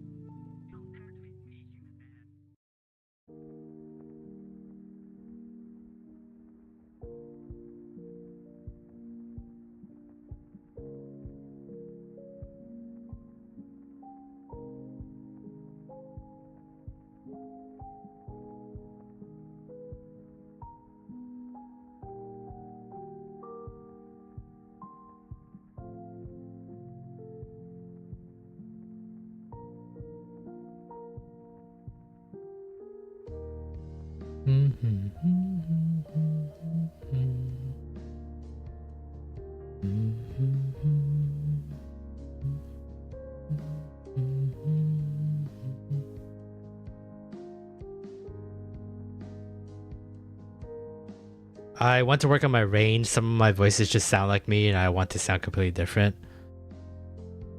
Yeah, I can kind of understand that, but you also got to realize that like sometimes your natural voice would fit a certain idea or character or trope. So I think you gotta do both. I think you also gotta realize it's also acting. It's not just about how well you can change your voice, but how well can you project your voice? How well can you convey emotion through your voice and your words, and how well can you hit certain words and certain beats of the sentences and stuff like that. So I think you're a very expressive person. It's very easy to tell that in your Let's Play series. I think if you hone that, I don't think you have to worry too much about changing your voice completely. Like some roles, yeah, for sure. But I think bass, if you convey a lot of emotions, I think your voice is pretty good. I think a lot of people will see a lot of roles they can put you in even with just your regular voice. Oh, you want to be able to do both. Okay, okay.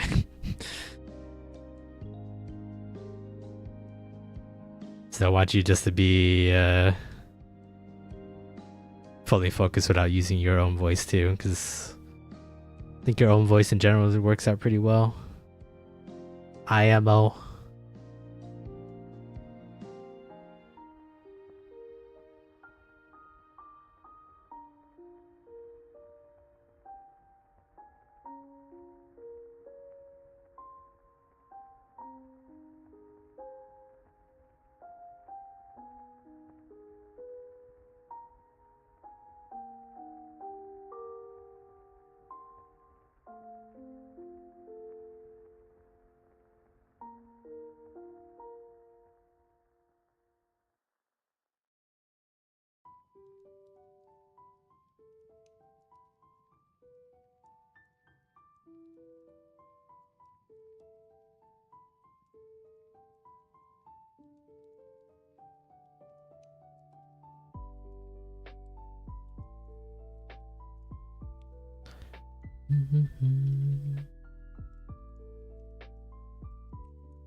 I think for me, for voice acting, one thing I really want to work on is my accents. I have horrible accents, and I really want to work on getting good accents because I do a lot of accent humor when we play games that require a lot of voice acting. So I kind of want to be able to do different accents.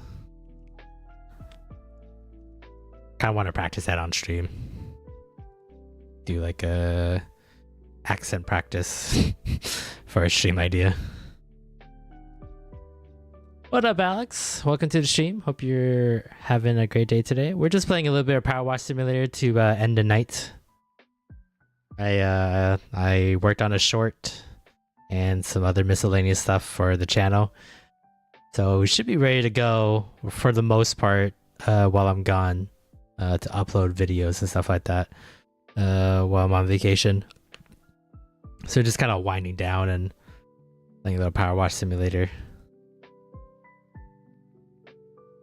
Voice acting just seems fun to me. I know that's coming from someone with zero experience on the topic, but it's worth a try. Yeah, I think that's totally valid. I'm the same way, dude. I love voice acting. That's why the Danganronpa games that we played on the channel, stuff like that, is like one of my fondest memories in recent time, just because it was absolutely fun to voice the characters, but then also do improv as well and say some pretty stupid jokes with the voices we gave those characters. So I really enjoyed doing that with Plenty and Lance, the Danganronpa series.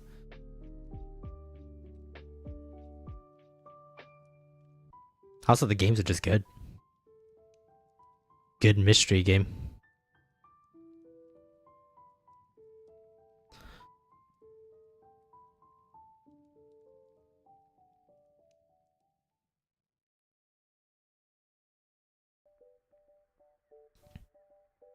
But yeah, we're not going to go for too much longer.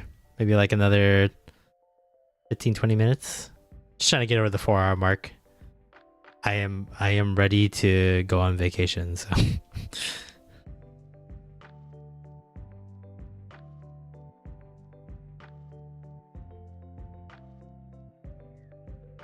I'm ready to wake up and sleep in. Have fun on your vacation? Thank you. I really appreciate it. I will try to catch as many memories as possible so I can share it when I get back. I'm pretty sure when I get back it'll just be a pretty casual stream. Maybe work on some stuff and then show off what I got or any pictures that I got. If I bought any cool merch, stuff like that. Have fun with the repower game. We will. I will. Trying to figure out what we want to bring and stuff like that. So the chat's just like blowing up right now. I think we're gonna bring like our Switches to do karaoke and stuff like that. Maybe play some Mario Party together. When we hang out at the Airbnb at night.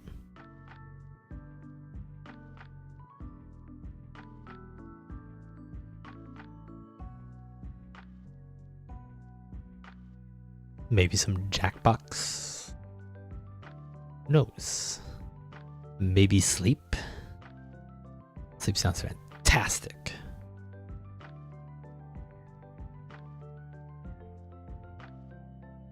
I'll be looking to getting a camera at some point. I really need to get one for streams. Same.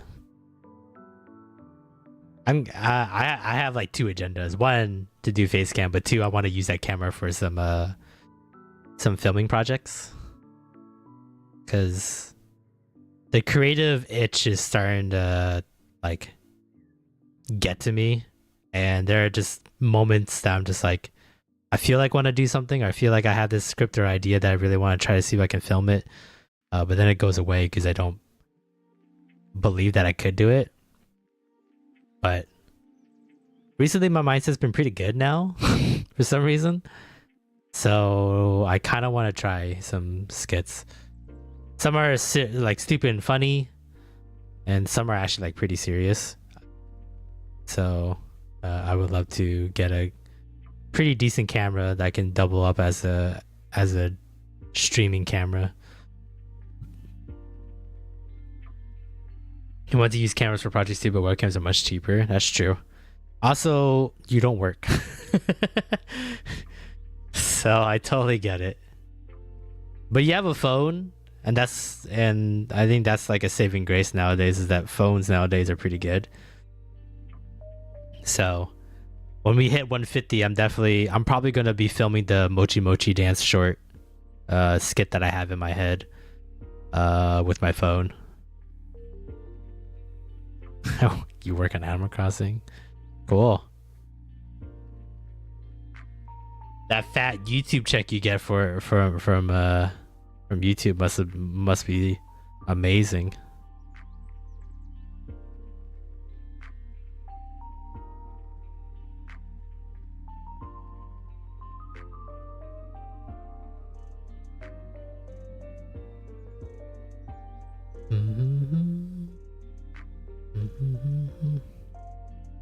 My $8 a month is great. So much work for $8 a month. That's crazy. Gotta be nice to get really big on YouTube.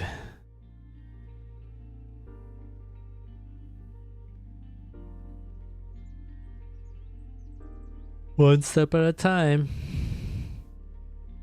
Man, $8 a month? I haven't been thinking about taxes yet, dude. It's gonna take you like 3 years to buy a webcam.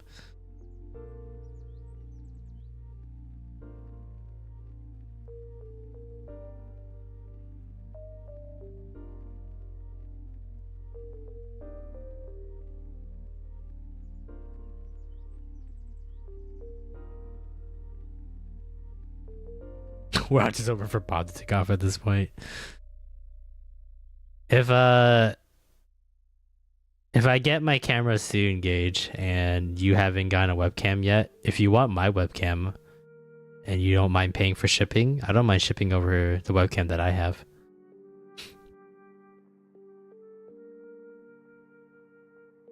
It might not be like the super newest and highest quality, but it's like 3 years old.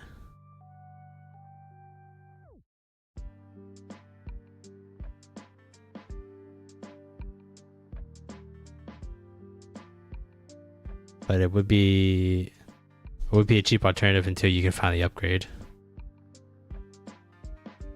Pop content's gonna be goated. On a 1081, that's good enough. Okay, that's good. Mine's 1082, but you know, just wanted to offer just in case you wanted to Try to be as cheap as you can to save money.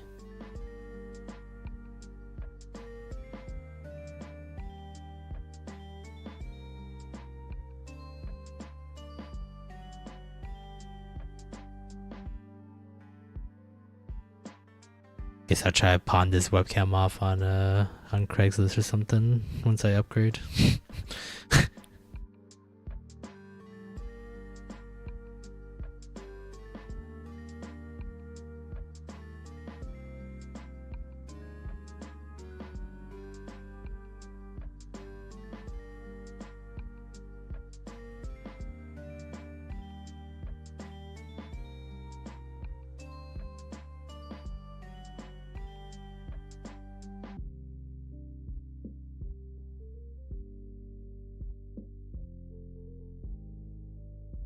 Uploading 11-hour full series video again? Hell yeah. Which one is it this time?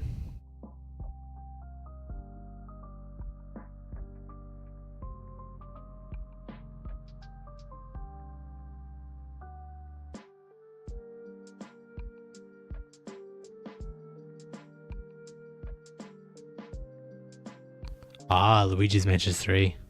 Nice. I still haven't played that one.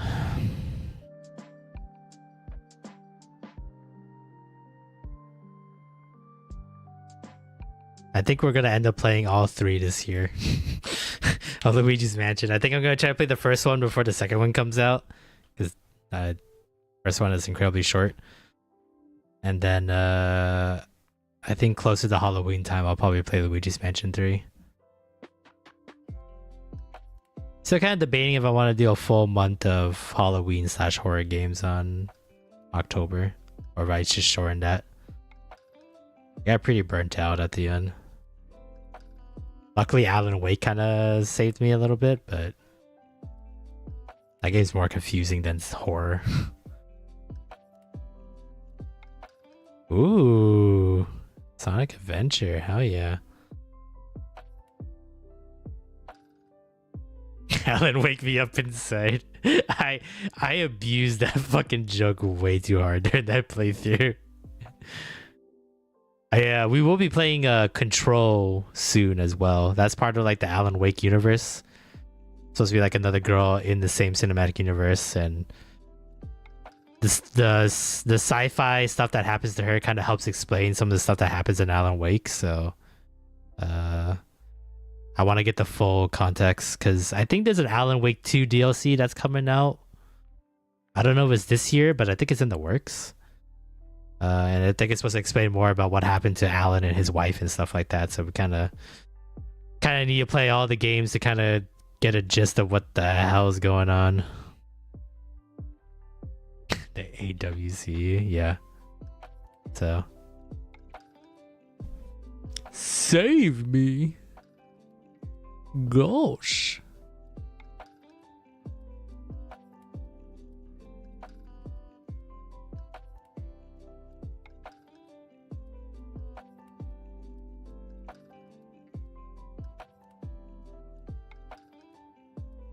That volcano, I just noticed. Yeah, well.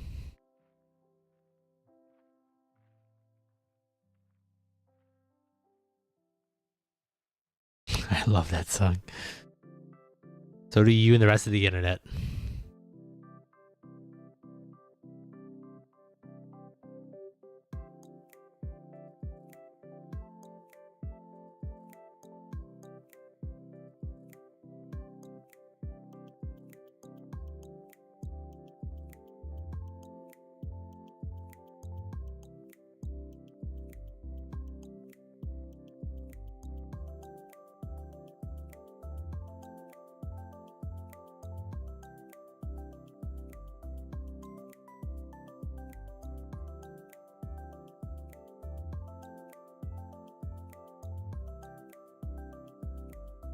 There's a reason that music video has 1.3 billion views.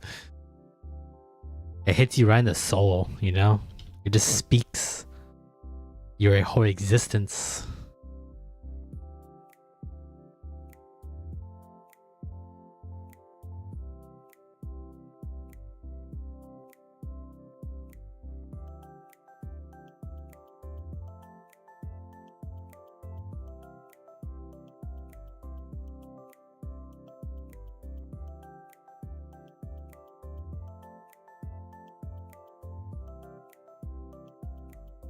Spoke to my emo music phase. It's not a phase. It's a way of life. I never really got an emo phase. I like the music, not all of it, but I like a good chunk of it. I never I don't know. Never really felt like I was truly in an emo phase. Yeah, it's not a phase, Mom. It's who I am. Like in Park, 3D's Grace, good times. Yeah. Fall Out Boy, My Chemical Romance.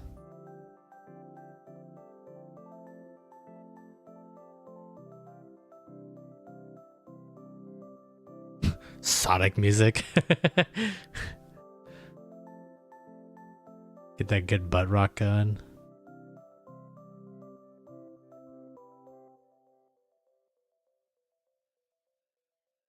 Avril Lavigne.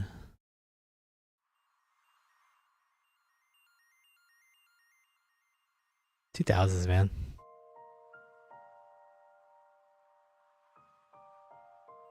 You guys are just barely getting born.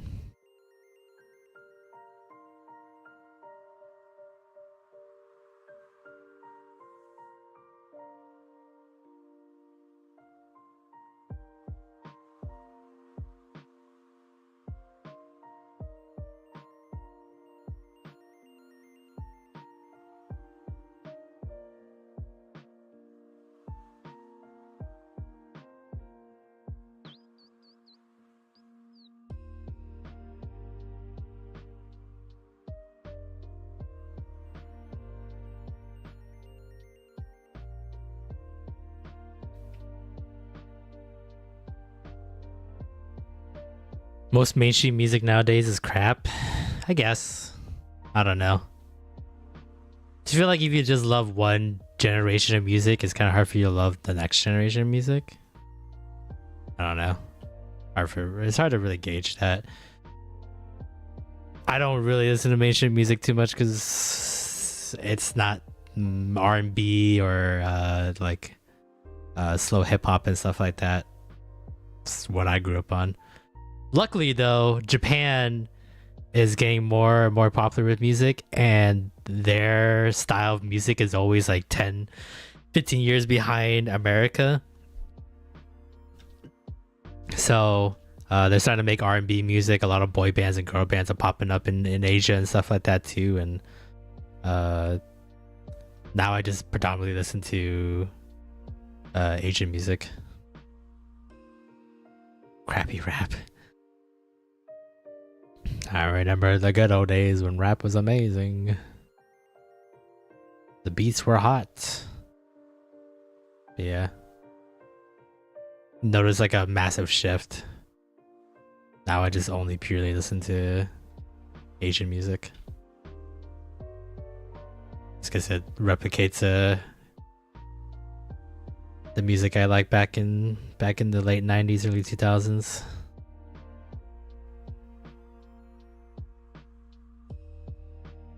Rap has never been my thing. Most of it's like balls. Listen to the worst ones, buddy. Gotta listen to the good ones. Some rap beats are like iconic. I'm a rock and metal guy.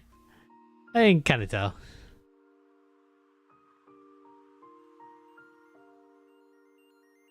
I'm not saying it was obvious, but I can kind of tell.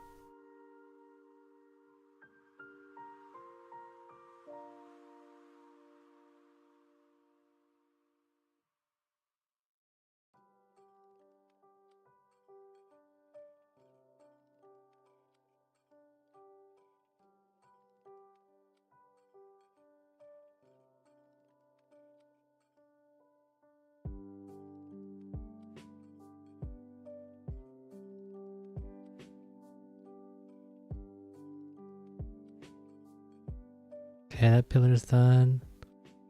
This pillar is almost done. Oh, I have this whole backside here.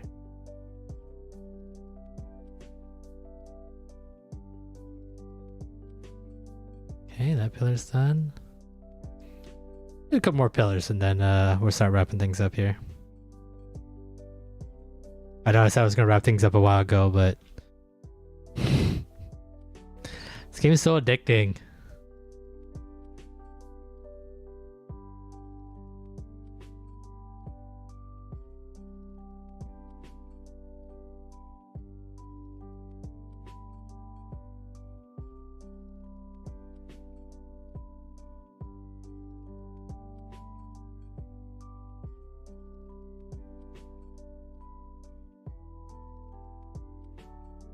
It's so fun to watch clean pillars. That's something I never thought someone would say to me on stream. Can't just skip the big ass statue in the middle of the room. No, you savor those ones. That's the best part. This is gonna be, you know how like you get like you eat like a hot pocket, and then the corner when you're like getting close to being done, the corner just has like a fuck ton of whatever the filling that you like, and it's like really crispy in that corner, and then you pop it in your mouth. It's like the perfect bite of a hot pocket. That's what that statue in the middle is for me. That's gonna be my perfect hot pocket bite.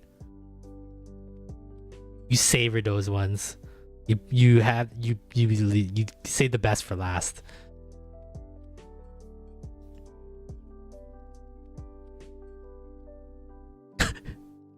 This is the Wii power, except anything and everything. Yeah.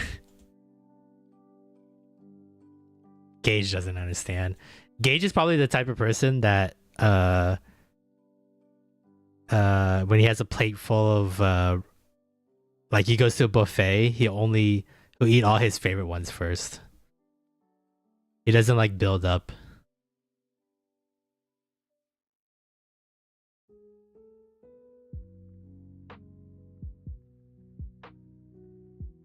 You gotta work your way up to the best part. You don't just blow your load on the best part from the get-go. Not wrong. See? See, you don't understand because you're the kind of guy that would hit up your favorites only.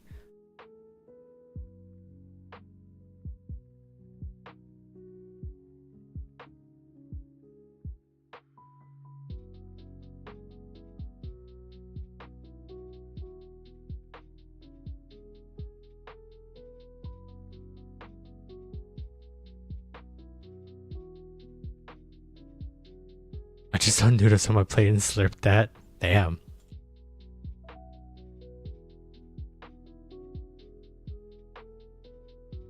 We gotta take you to like a legit ramen place, so that you can go to heaven with that taste in your mouth.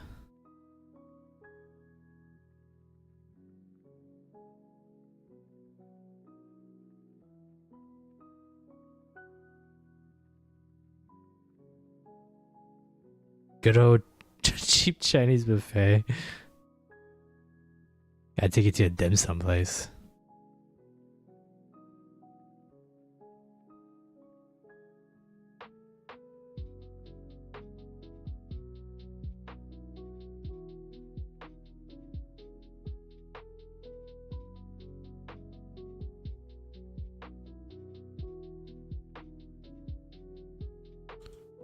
See, I eat some Asian food. Yeah, but it's not enough.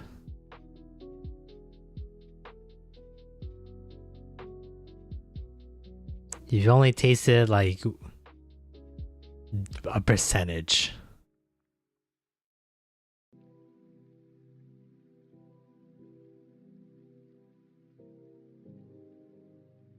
It's like saying like I've eaten spaghetti and meatballs. I love Italian food. It's like this way more than just that, you know? Don't worry.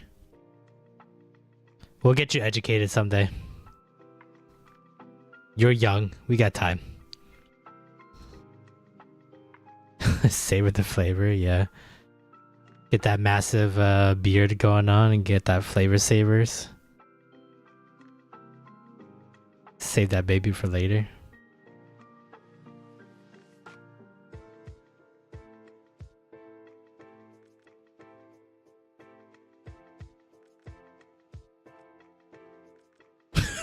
Monkey, you're like a year older than him.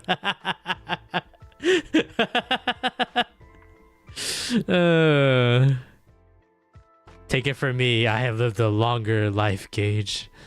A whole year's worth. That's funny. I love it. I love it. I love the sheer confidence you dropped that line with. That was amazing.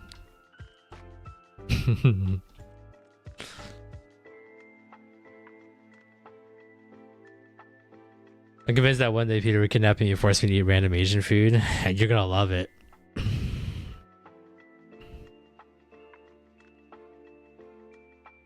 You're gonna love the food, and then I'm gonna put you back home. You're gonna be like, "What is life? I can't have that readily available, because of where I live."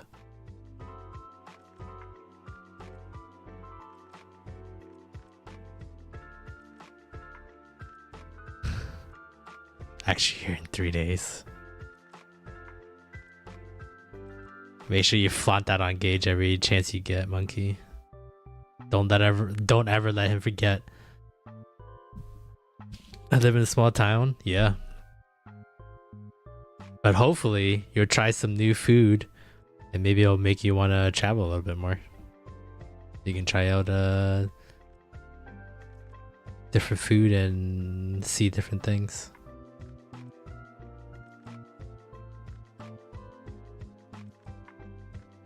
Alright, almost done with the pillars.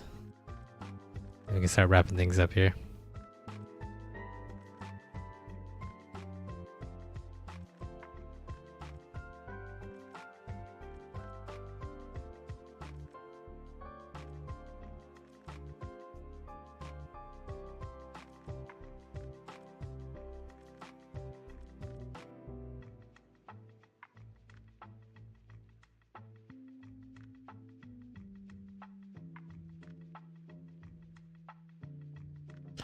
Yeah, 4 different pizza places, a McDonald's, a Dairy Queen, and a Burger King. Jesus Christ. We gotta get you out and about, sir. You gotta live life a little bit and check out the grass. Alright. 37% clean? God damn, I felt like I took forever on those pillars alone. Oh god, there's so much of this. Alright, well, I think I found the game I can play when I don't feel like working, or I only work for like half of the stream. Just gotta power wash to fill up the rest of my time. Now I'll try to find another baby game. Or maybe we'll play some like N64 games on the emulator. There's a lot of games that are just like pretty short. Or they just require a lot of replay values onto them, so. Wow, wow, wow, wow. Alright, but on that note,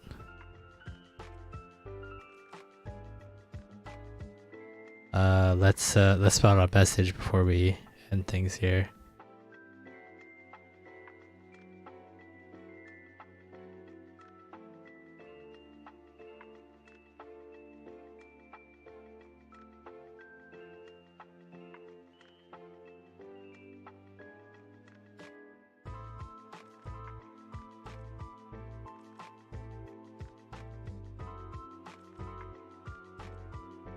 Whoops.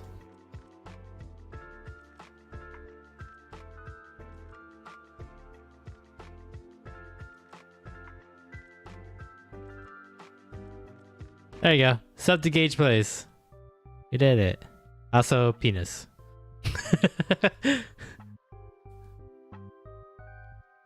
I did it.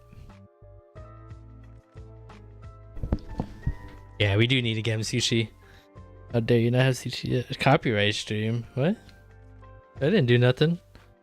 I haven't got a copyright claim in like 3 weeks now. Yeah, go sub the Gage. Go sub the Eden, Cruz, 1013, that flip flop guy. Sub to us. That'd be great.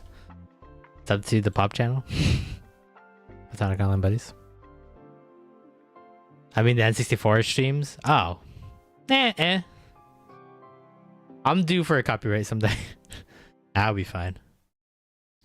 We'll be fine. If Super Mario Odyssey can give me a copyright claim, then anything can give me a copyright claim at this point. Who knows? Alright, but with that, that is the end of another stream. Thank you everybody for dropping on by and hanging out with me today on these work streams. I know it's been pretty much a full week of these work streams, and we're just kind of shooting in the dark here, but I'm glad you guys have been enjoying these streams. We'll definitely try to work these in more in the future, but for now I'm going on vacation, so I will be back Thursday.